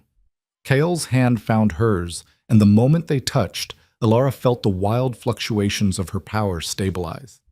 "Have you noticed?" We balance each other. Your power settles when we're in physical contact. Alara had noticed. It was one of several disturbing signs that their fake mate claim was becoming increasingly real. She could feel Kael's presence now like a compass point in her awareness. When he was near, her power felt controlled and purposeful. When he was away, it felt chaotic and dangerous. "That's not normal, is it?" she asked quietly. "No, but nothing about you is normal. And I'm starting to think that's the point." Kael lifted her hand, examined the silver glow visible beneath her skin. "The vial didn't just give you power, it rewrote your entire genetic structure. You're not the same person who left Frost Hollow. Is that good or bad? Depends on whether you survive the next few days." Kael's smile was grim. "But I'm betting on you. I've seen you face down death twice now. You're stronger than you know."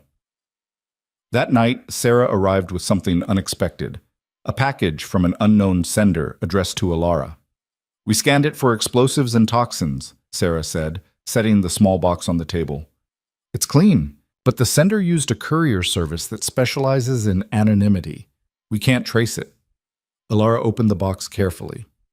Inside was a single object, a crown made of ice that somehow didn't melt, its surface carved with symbols identical to those on the vial. And beneath it, a note written in elegant script. "Your mother wore this at her coronation. It was stolen the night she died. Now it returns to its rightful owner.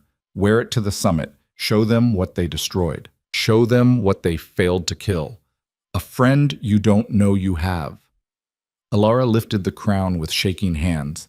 It was cold, but not painfully so, and the moment she touched it, the silver glow beneath her skin intensified, resonating with the ice. "Put it on," Kael said softly. "What if it's a trick? What if—" "Put it on." Alara placed the crown on her head. Immediately, power flooded through her. Not the chaotic surges she'd been fighting to control, but focused and purposeful energy that felt like coming home. The crown didn't just sit on her head, it merged with her, becoming part of her genetic structure just like the vial had. Knowledge flooded her mind, memories that weren't hers, skills she'd never learned. She saw her mother wearing this crown, saw the palace that had been destroyed, saw the dynasty that had ruled for 1,000 years before being wiped out in a single bloody night. And she saw what the Voss queens had been capable of at the height of their power. "Holy shit," Cade breathed. Her eyes just went pure silver. Alara looked at her reflection in a window and barely recognized herself. The crown sat on her head like it had been made for her, which she realized it had been. Crafted specifically for Voss queens designed to amplify and focus their natural abilities. She was looking at a weapon. One that had terrified the old councils so much, they'd committed genocide to destroy it. "Tomorrow," she said, her voice carrying harmonics of power that made everyone in the room straighten to attention. "I'm going to that summit, and I'm going to show the Territorial Council exactly what they created when they tried to kill my family." Kael's smile was fierce and proud. "That's my queen." The summit was held in neutral territory, a massive meeting hall carved from mountain stone, designed to host gatherings of multiple packs. By the time Kael's convoy arrived, the parking area was filled with vehicles bearing insignias from every major pack in the northern and central territories. "They all came," Sarah observed, scanning the crowd gathering at the entrance. "Every alpha, every council member. Miranda really spread the word." "Good," Alara said, adjusting the crown on her head. She'd learned she could make it visible or invisible at will. Right now, she kept it hidden. No need to play all their cards immediately. Let them all see what happens when you try to destroy a dynasty. They walked through doors that opened to reveal a council chamber that could hold 500 wolves. Today it held at least 400, all of them turning to stare as Kael and Alara entered. The whispers started immediately. "That's her. The Omega who absorbed the vial. Look at her eyes. There's silver in them. Abomination." Alara lifted her chin and walked down the center aisle like she owned the place. Kael moved beside her, his presence alone keeping the crowd from doing anything more hostile than whisper. But she could feel their fear, their anger, their desperate need to believe she was a threat that could be eliminated. At the front of the chamber sat the Territorial Council, 12 alphas who collectively governed wolf territories spanning half a continent. Miranda Cross sat among them, her expression triumphant. The head councilman, an ancient wolf named Victor Stone, gestured for silence. Alpha Draven, you've brought the genetic anomaly as requested. I've brought my mate, Kale said coldly, who is also a direct descendant of the Voss dynasty. Show some respect, councilman. Respect? Miranda laughed. For something created in a laboratory? For a genetic experiment that violates every natural law? I wasn't created in a laboratory, Ilara said, her voice carrying through the chamber without her needing to raise it. I was born to Marcus and Elena Voss. You murdered my mother when I was an infant. You murdered my father 2 years ago. And you tried to erase my entire bloodline because you were afraid of what we represented. We were protecting the natural order, Victor said. The Voss dynasty fell because it had become corrupt and dangerous.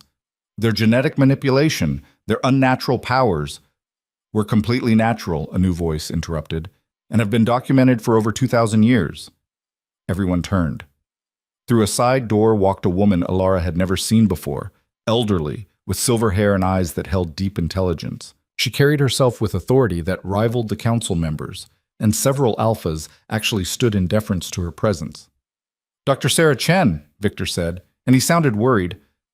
This is a closed council session, which you opened the moment you started spreading lies about genetic anomalies. Dr. Chen moved to the center of the chamber, pulling out a tablet. I'm the foremost expert on wolf genetics in the world. I've studied bloodlines for 40 years, and I can tell you with absolute certainty that Ilara Voss is not an experiment. She's a miracle. She activated the tablet, projecting data onto screens around the chamber. The Voss bloodline carries genetic markers that predate modern wolf packs by millennia. They're not mutations. They're ancestral traits that most wolves have lost through dilution. The abilities you're calling unnatural are actually the original template from which all modern wolves descended. That's impossible, Miranda said, but she sounded less certain. It's documented fact.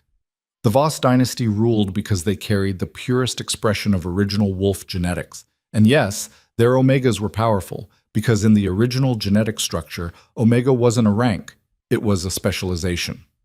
Dr. Chen looked directly at Ilara. May I? Ilara nodded, not entirely sure what she was agreeing to. Dr. Chen approached and pulled out a small device. This is a genetic scanner. With your permission, I'd like to show everyone here exactly what you are. Ilara held out her hand. The scanner beeped, analyzed, and then projected a three-dimensional image of her DNA structure into the air above them. The crowd gasped. Ilara's genetic code was unlike anything in the projection libraries.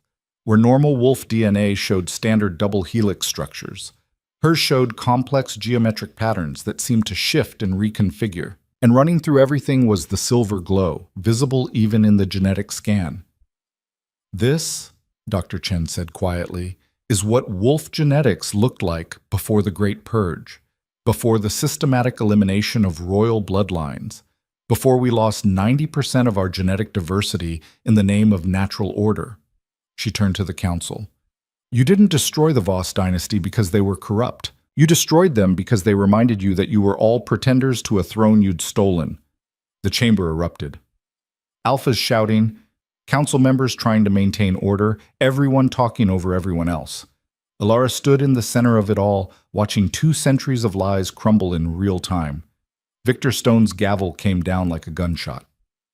Silence! The noise cut off abruptly. Victor's face was red with fury. Dr. Chen's theories are irrelevant. What matters is that this girl has absorbed a genetic weapon that makes her a threat to every stable pack structure in existence. She must be contained for the safety of all wolves. Contained? Kale's voice was dangerously soft. You mean imprisoned, studied, probably dissected to see if you can replicate her abilities. If necessary, Miranda said, for the greater good. Whose greater good? Ilara asked.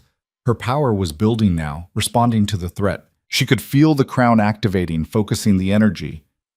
The greater good of alphas who built their authority on murder and lies?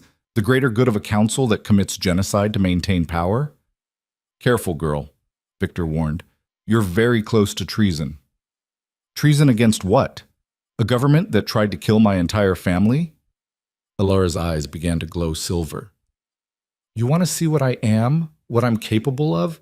Fine. Let me show you. She let the crown become visible. Gasps rippled through the chamber as the ice crown materialized on her head, its surface reflecting light like 1,000 diamonds.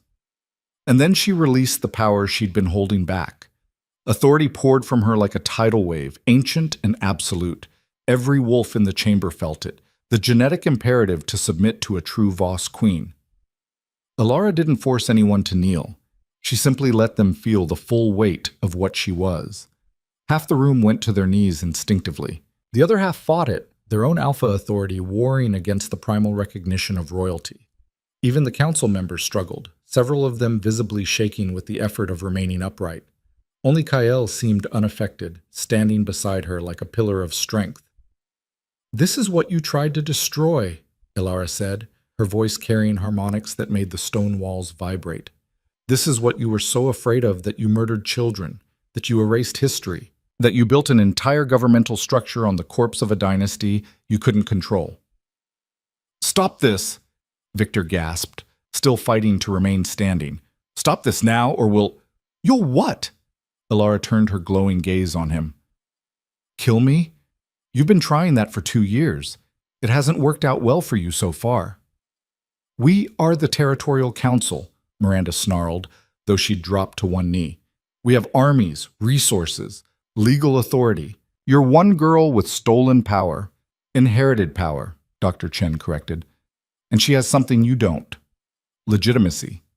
Real, genetic, undeniable legitimacy." Alara pulled back her authority, allowing everyone to breathe again. The wolves who'd knelt climbed shakily to their feet, looking confused and ashamed and awed all at once. "I don't want your territories," Alara said into the silence. "I don't want to rule over packs or govern councils, but I won't be hunted anymore. I won't be contained or examined or disappeared like my parents were. So here's my offer." She reached into her pocket and pulled out a small device, a data drive that Dr. Chen had prepared for them. "This contains a complete genetic analysis of my bloodline, along with historical documentation that Dr. Chen has verified. It proves everything I've said. It proves the Voss dynasty was legitimate, and it proves that half of you have no real claim to the territories you control." Alara tossed the drive to Victor, who caught it reflexively. "You have a choice. Acknowledge my bloodline's legitimacy. Stop trying to kill me, and we can coexist peacefully. I'll stay in the north, you'll stay out of my way, and we'll all pretend the last 2 centuries didn't happen." "And if we refuse?" Miranda asked. Alara smiled, and it wasn't a nice expression. "Then I release that data publicly. Every pack in existence will know that their alpha's authority is built on fabricated bloodlines. Every omega will learn that they've been systematically suppressed for 200 years, and you'll have a revolution on your hands that makes the Great Purge look like a minor disagreement." The threat hung in the air, absolute and undeniable. Victor looked at the data drive in his hands, then at Alara, then at the council members around him. She could practically see him calculating, weighing the cost of war against the cost of acknowledgement. Finally, he spoke. "The council will need time to review this information, to verify Dr. Chen's analysis, to consult with—" "You have 48 hours, Kael said. "After that, we assume you've made your choice, and we act accordingly." "This is blackmail," Miranda spat. "This is survival," Alara corrected. "Mine and yours. Choose wisely." She turned and walked from the chamber, Kael beside her, the crowd parting before them like water. Behind them, she could hear the explosion of voices as every alpha and council member tried to talk at once. They made it to the convoy before Alara's legs gave out. Kael caught her, pulled her into the vehicle, and held her while she shook from the adrenaline crash. "That was incredible," he murmured against her hair. "Absolutely incredible. Did you see their faces?" "I almost killed everyone in that room," Ilara whispered. "I could feel it. If I'd pushed just a little harder, they all would have submitted completely. And I wanted to, Kael, for just a moment. I wanted to make them all kneel and never get up again." "But you didn't. That's what matters." Kael pulled back enough to look at her. "You controlled it. You made your point, and then you stopped. That's the difference between a tyrant and a queen. I don't feel like a queen. I feel like I'm about to throw up."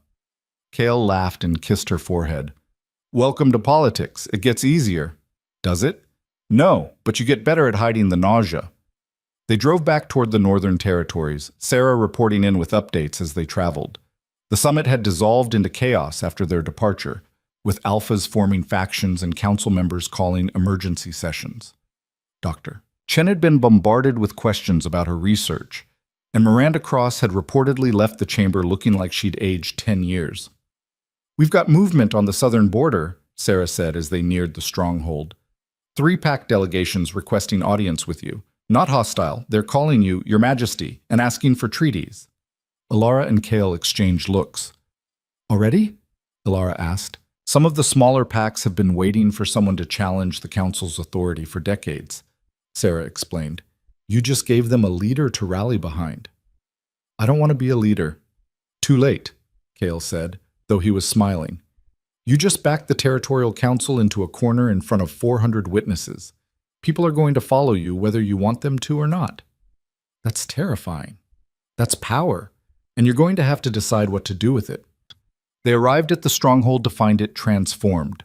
Warriors lined the walls in full ceremonial armor, banners flying from every tower. And standing in the courtyard was what looked like half the pack, all of them in their finest clothes, all of them waiting. "What is this?" Alara asked. "A coronation," Sarah said quietly. "Unofficial, but real. The pack wants to acknowledge what you are, what you've become." Alara stepped from the vehicle, and the entire courtyard dropped to one knee, not from forced submission, but from genuine respect. "Rise," she said, her voice carrying easily across the space. "Please, I'm still just Alara." "You're our queen," said an elderly warrior near the front. "Whether you claim the title or not, you stood before the council and made them afraid. You showed them that the North doesn't bow to corrupt authority. That's worth acknowledging." Tears stung Alara's eyes. These people, Kale's pack, who'd been suspicious and wary of her just days ago, were offering loyalty. Real, genuine loyalty that had nothing to do with genetic commands or forced submission. "I don't know how to be a queen," she said honestly. "I'm still learning how to control this power. I'm still figuring out who I am." "Then figure it out here," Kale said, taking her hand, "with a pack that will support you, with warriors who will fight for you, with—" He hesitated, then smiled, "with a mate who loves you, fake claim or not."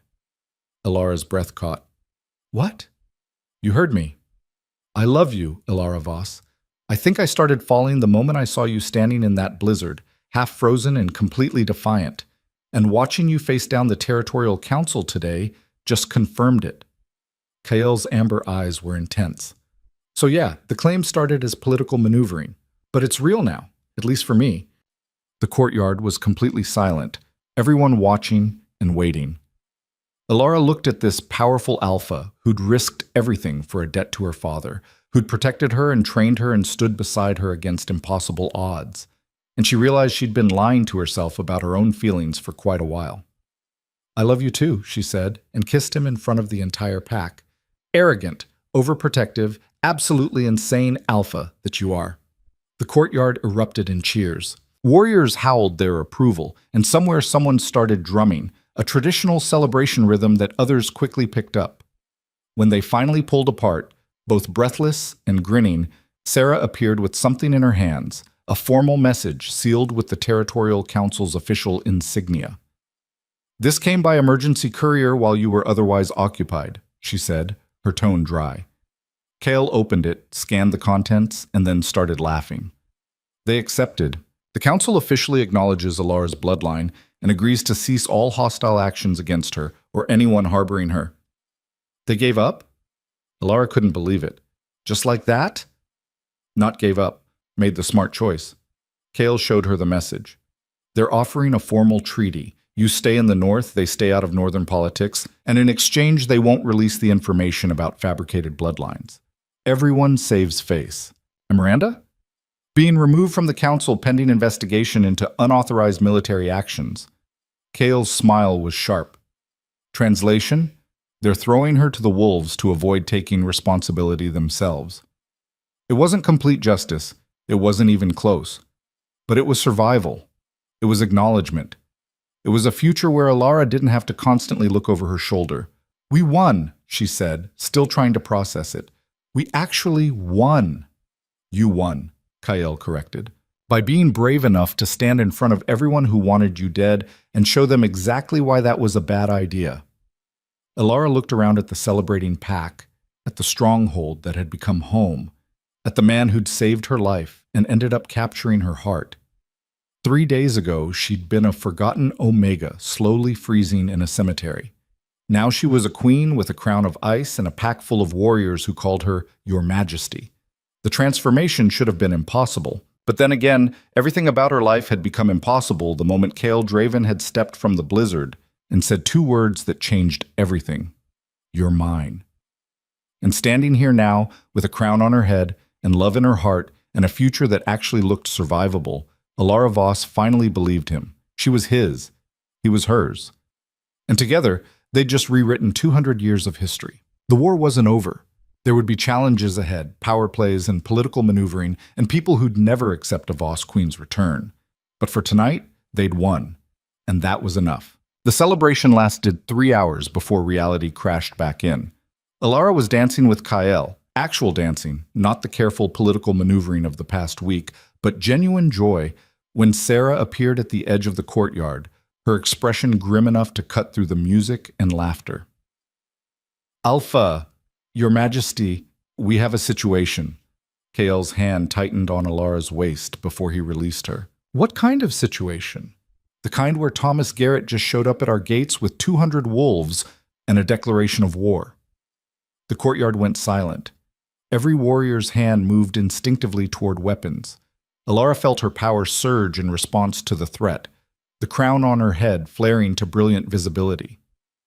He's insane, Cade said, appearing from the crowd. The council just acknowledged Elara's legitimacy. Attacking her now is suicide. Unless he knows something we don't, Kyle said grimly. He turned to Sarah. What are his demands? No demands, just a challenge. He's invoking the right of contested authority. Says that Elara's claim to royal bloodline is invalid because she's never proven herself in combat against a recognized alpha. Sarah's jaw was tight. It's an ancient law, technically still on the books. If she refuses the challenge, he can claim she's a pretender. But if she accepts and loses, Elara said quietly, understanding the trap, I'm dead, and Thomas gets to claim he defeated a false queen. Either way, he wins politically. Not if you kill him first, Kyle said, his voice hard. But his eyes, when they met Elara's, showed worry. You've had 6 days of training. Thomas has been alpha for 20 years. He knows every dirty trick in the book. Then I'll learn some new ones. Elara straightened her shoulders, feeling the weight of the crown and the power flowing through her veins. Take me to him. If he wants a demonstration of what a Voss Queen can do, let's give him one he'll never forget.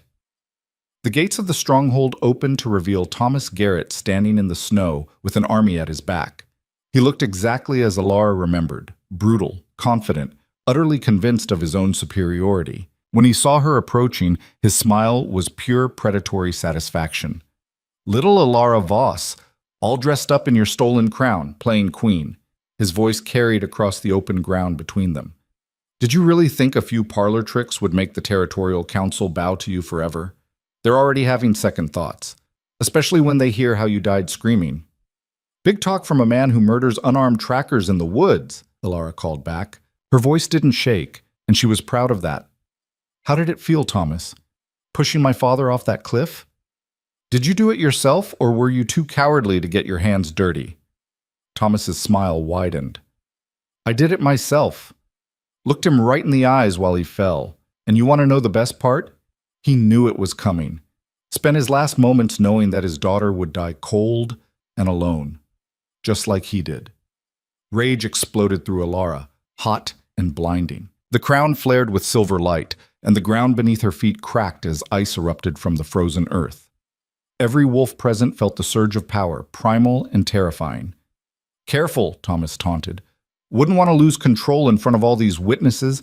Might make people think you're dangerous, unstable. Exactly the kind of genetic anomaly that needs to be put down. He was baiting her, trying to make her lose control so he could claim she was a threat. But knowing the strategy didn't make it less effective. Not when he was admitting to murdering her father, not when he was standing there grinning about it. Kael's hand found hers, and the touch grounded her. The wild surge of power stabilized, focused. He's trying to make you fight angry, Kael murmured. Don't give him that advantage. I'm going to kill him, Alara said, her voice flat. I know, but do it smart. Do it clean. Make it a demonstration that terrifies everyone watching. Alara took a deep breath, pulled herself together, and stepped forward. I accept your challenge, Thomas Garrett. Right of contested authority, witnessed by both our packs. To the death. To the death, Thomas agreed, and his eyes gleamed with anticipation. No weapons, no outside interference, just alpha against whatever you are. I'm a queen, Alara said softly, and you're about to learn what that means. The combat circle was drawn in the snow, a traditional fighting ring 40 feet in diameter. Warriors from both packs formed the outer boundary, their presence ensuring no one could interfere. Dr. Chen appeared from somewhere in the crowd, positioning herself where she could observe. This is madness, she said to Kael. She's had less than a week to learn control. Thomas has been killing other alphas for 2 decades. I know, Kael said. His face was carved from stone, but Alara could feel his fear through their connection. But if I try to stop this, they'll say she hides behind me, that she's not really a queen, just my pet project. So you're letting her walk into a death match. I'm trusting her to be what she is, what she was born to be. Kael's eyes never left Alara as she removed her coat, standing in just her fighting clothes.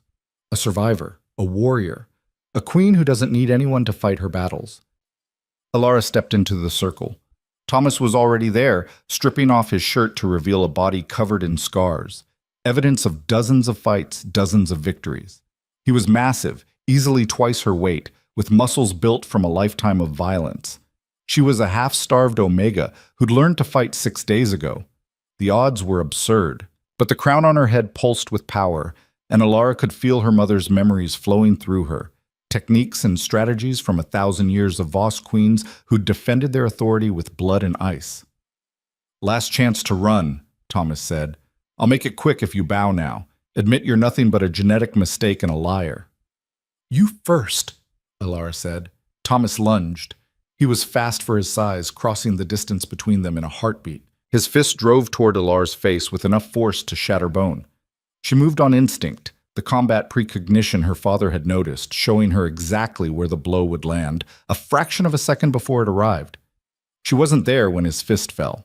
She was 3 feet to the left, her own hand coming up to rake across his exposed ribs with fingers that had somehow grown claws of pure ice.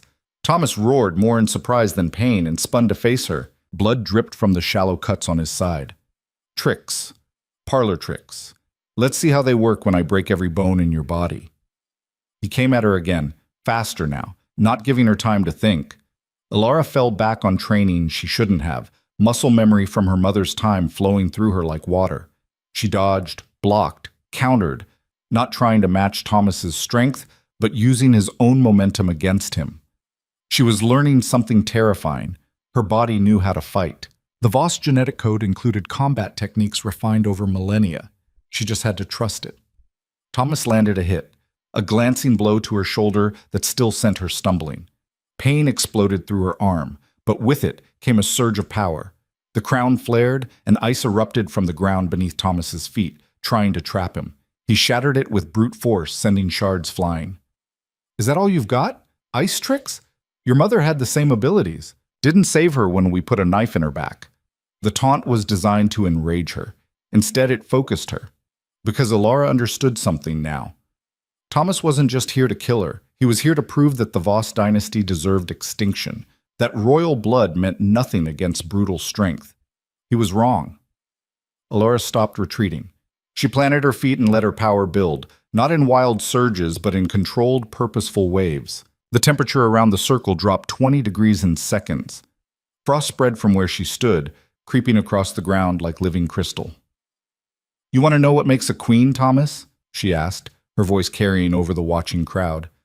It's not just power. It's knowing when to use it, how to use it, and against whom. She raised her hands, and the ice responded. Not creating barriers or weapons this time, but something far more insidious, The moisture in the air began to crystallize, forming a fine mist that settled over everything. Thomas laughed. "What's this? Making it foggy? That's your grand strategy?" "No," Alara said. "This is." She clenched her fists, and every molecule of ice in the mist responded simultaneously. The air itself became a weapon, razor-sharp crystals that sliced through skin like invisible knives. Thomas screamed as thousands of tiny cuts appeared across his exposed skin. Not deep enough to kill, but enough to hurt. Enough to bleed. Enough to make him understand that he was fighting something beyond his experience. He charged through the pain, relying on his size and strength. Got his hands on Alara and slammed her to the ground with bone-jarring force. The impact drove the air from her lungs, and for a moment she saw stars. Thomas's hands closed around her throat. "You're still just a little Omega," he snarled, his face inches from hers. "All the tricks in the world don't change that. You're weak. You've always been weak, and now you're going to die weak." Alara couldn't breathe, couldn't speak. The edges of her vision were going dark, but she could still think, could still feel the power flowing through her veins, could still access the genetic memory of every Voss queen who'd faced death and survived. She placed her hands on Thomas's chest, not to push him away, but to make contact, and then she released every ounce of power she'd been holding back. The effect was instantaneous and devastating. Ice didn't just form on Thomas's skin, it formed inside him, crystallizing the blood in his veins, freezing the moisture in his lungs. He released Alara's throat with a strangled gasp, trying to pull away, but her hands were locked onto him now. "You asked what I am," Alara said, her voice rough from his chokehold, but absolutely steady. "I'm the daughter of Marcus and Elena Voss. I'm the heir to a dynasty you tried to destroy. I'm the queen you created when you murdered my family."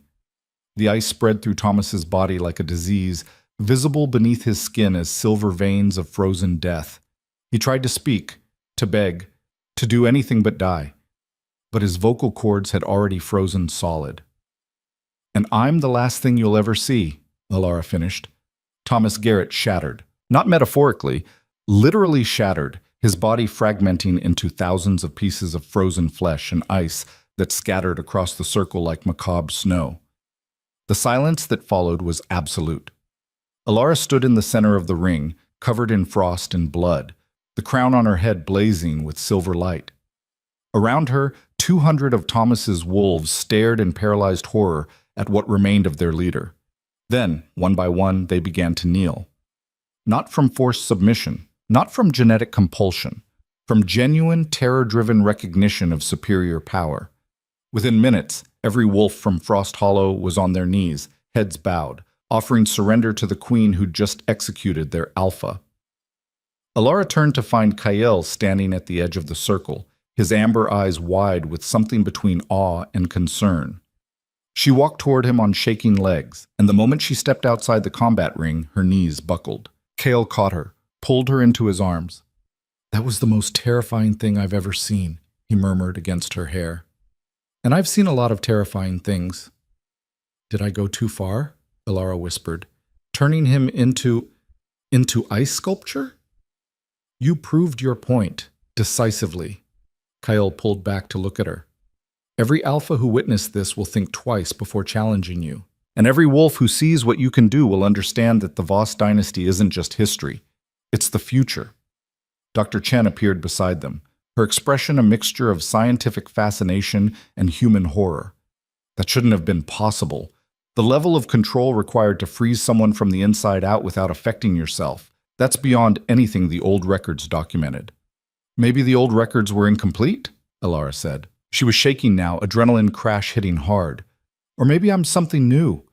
Something that happens when you try to destroy a bloodline and fail." "Either way," Sarah said, approaching with Cade and a dozen warriors, "we now have 200 wolves from Frost Hollow who just swore fealty to you. What do you want to do with them?" Alara looked at the kneeling wolves, Thomas's pack, the same people who'd ignored her suffering, who'd laughed when she'd struggled, who'd turned away when she'd needed help. She should hate them, should want revenge against every person who'd made her life hell. But standing there, looking at their terrified faces, she realized something. They'd been following a corrupt alpha because that was all they'd known. Thomas had ruled through fear and violence, and they'd obeyed because the alternative was death. Now they had a choice, a real choice. And how Alara handled this moment would define what kind of queen she would become. "Rise," she said, her voice carrying across the assembled wolves. They rose hesitantly, waiting for judgment. "Your alpha is dead, executed for murder, for corruption, and for challenging a queen's legitimate authority." Alara walked among them, meeting eyes, seeing fear, but also hope. "You followed him because you had no other option. I understand that. I lived under his rule. I know what it cost to defy him." She stopped in the center of the group. "So here's what happens now. You have a choice. You can return to Frost Hollow and elect a new alpha, someone who will lead with honor instead of fear.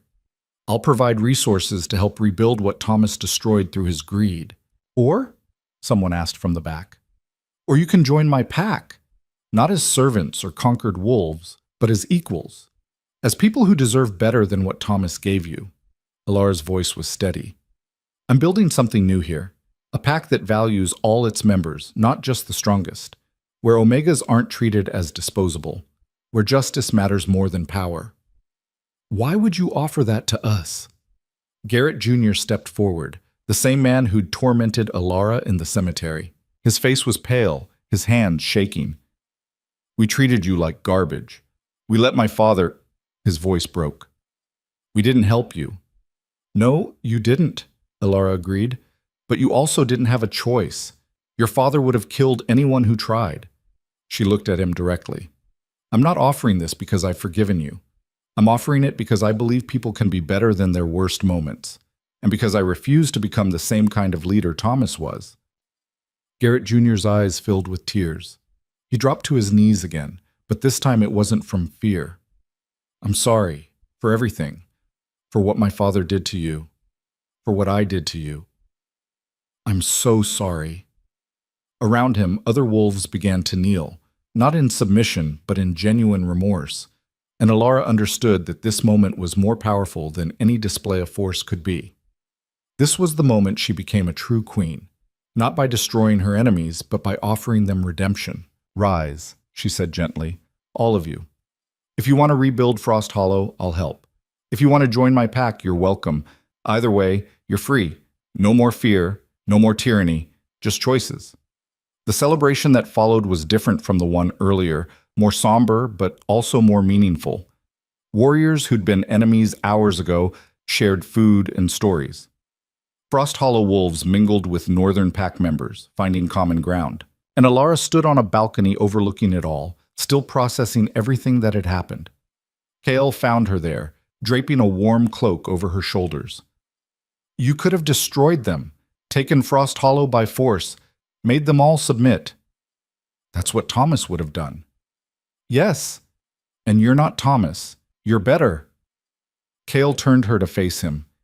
"You offered mercy to the people who tormented you, redemption to the wolves who followed a murderer. That's not weakness, Alara. That's strength of a kind most alphas never develop." "I just didn't want to become the monster they tried to make me," Alara said quietly. "My father taught me that power without compassion is just tyranny. I want to be better than that." "You are better than that." Kale's hand came up to cup her face. "You're going to be an incredible queen, and I'm going to be right beside you watching it happen." "Is that a promise?" "That's a vow, from a king to his queen." Kale's smile was soft and genuine. "Speaking of which, our mate claim started as political maneuvering, but I think it's time to make it official. Real, permanent." Alara's heart skipped. "Are you asking what I think you're asking?" "I'm asking if you'll have me, not as a political alliance or a strategic partnership, but as an actual mate, someone who loves you and wants to build a future with you." Kale's amber eyes were intense. "So what do you say, Alara Voss? Will you be my queen?" "Only if you'll be my king," Alara said, and kissed him. The official mating ceremony took place 3 days later, witnessed by both packs and representatives from a dozen territories. Dr. Chen officiated, reading from ancient texts that hadn't been used in 2 centuries, the traditional bonding ritual for Voss royalty and their chosen mates. Alara wore her mother's crown and a dress made of ice that somehow never melted, created by her own power, and shaped by Sarah's surprisingly artistic sensibilities. Kael wore the formal armor of the Northern King, black and silver, and absolutely stunning. When they spoke the ancient vows, Alara felt something click into place. Not just emotional connection, but a genuine genetic bond that tied their bloodlines together. It was more than marriage, more than mating. It was the joining of two dynasties, creating something entirely new. By the power vested in me by historical precedent and genetic authority, Dr. Chen said with a smile, I declare you bonded mates, king and queen of the Northern Territories. May your reign be long and your enemies short-lived. The crowd erupted in howls of celebration. Alara and Kael kissed while ice and fire swirled around them, her power and his combining in a display that left everyone breathless. Later, after the ceremony and the feast and the endless congratulations, Alara stood at the highest point of the stronghold, looking out over her territory. From here, she could see for miles the frozen mountains, the dark forests, the scattered lights of packed settlements. It was beautiful, harsh and deadly, but beautiful. Thinking about the future? Kael asked, joining her with 2 glasses of wine. Thinking about how fast everything changed. 3 weeks ago, I was nobody. Now I'm a queen with a territory and a pack, and responsibilities I barely understand. You'll learn. We'll learn together. Kael handed her a glass. And you won't be alone. That's what the mate bond means. You carry half my strength, I carry half your burden. Alara sipped the wine and leaned against him. The council is still going to be a problem. Miranda might be gone, but there are others who will never accept a Voss on any throne. Let them try something. They saw what you did to Thomas. They're not going to risk open conflict anytime soon. What about the wolves who are still suffering under corrupt alphas? The other Omegas who are being treated the way I was? Kael smiled. Are you planning a revolution, Your Majesty? Maybe. Is that allowed? You're a queen. You can do whatever you want. Kael's expression turned serious. But if you're asking whether I'll support you in creating real change, in challenging pack structures that have stood for 2 centuries, the answer is yes. Absolutely yes. Alara turned to face him fully. It won't be easy. We'll make enemies. Powerful ones. We already have powerful enemies. Might as well make them count. A year later, Alara stood in the same spot, but the view had changed dramatically. What had been scattered settlements were now coordinated communities. What had been isolated packs were now a unified Northern alliance. And what had been a corrupt territorial system was now facing its first real challenge in 200 years. The Northern Territories had become a refuge for displaced Omegas, a place where rank mattered less than capability. Alara's reforms had spread to neighboring packs, and while some alphas resisted, others had seen the benefits of treating all pack members with dignity. It wasn't perfect. There were still challenges, still conflicts, still people who wanted the old ways back. But change had begun. Real, lasting change. Alara watched the sunset paint the snow in shades of gold and crimson, her hand resting on her swollen belly. The baby kicked, responding to her mother's power with its own burst of genetic energy. Active tonight? Kael asked, his own hand joining hers. Very. I think we're having a warrior. Or a queen. Why not both? Alara smiled. She'll need to be strong. The world we're building, it's going to need leaders who understand both power and compassion. She'll have the best teachers, Kael kissed Alara's temple. Her mother, who turned trauma into transformation, who became a queen not by claiming power, but by proving worthy of it. And her father, who saved a stranger in a blizzard and ended up changing history. They stood together as darkness fell and stars emerged, watching over a territory that had become more than just their home. It had become proof that the past didn't have to define the future, that the people cast aside and forgotten could rise up and reshape the world. Far to the south, in the chambers of the Territorial Council, old alphas argued about the northern threat. They spoke of sanctions and strategic responses and the danger of allowing change to spread. They didn't understand yet that it was already too late. The forgotten Omega they'd tried to destroy had become a queen who couldn't be ignored, and her revolution, quiet, persistent, unstoppable, was already spreading through every territory, every pack, every wolf who'd ever been told they didn't matter. Thomas Garrett's frozen fragments still lay preserved in a vault beneath the stronghold, a reminder to anyone who might challenge Alar's authority. But she rarely thought about him anymore. The past was dead, shattered like ice in the sun. The future, though, the future was alive with possibility. Alara Voss had been the girl no one protected, the Omega everyone forgot, the daughter whose parents were murdered for being too powerful to control. Now she was the queen who proved them all wrong. And standing beside her king, with their child growing strong inside her, overlooking a territory she'd transformed through courage and compassion and the kind of power that came from refusing to break no matter how hard the world pushed, she had never been more ready for whatever came next. The blizzard that had nearly killed her 3 weeks ago had been the end of one life and the beginning of another. A chrysalis of ice and snow that had transformed a girl into something the world had tried to destroy 2 centuries ago and failed. A Voss queen, a warrior, a survivor, and above all else proof that even the smallest wolf could have the biggest bite if they were brave enough to show their teeth.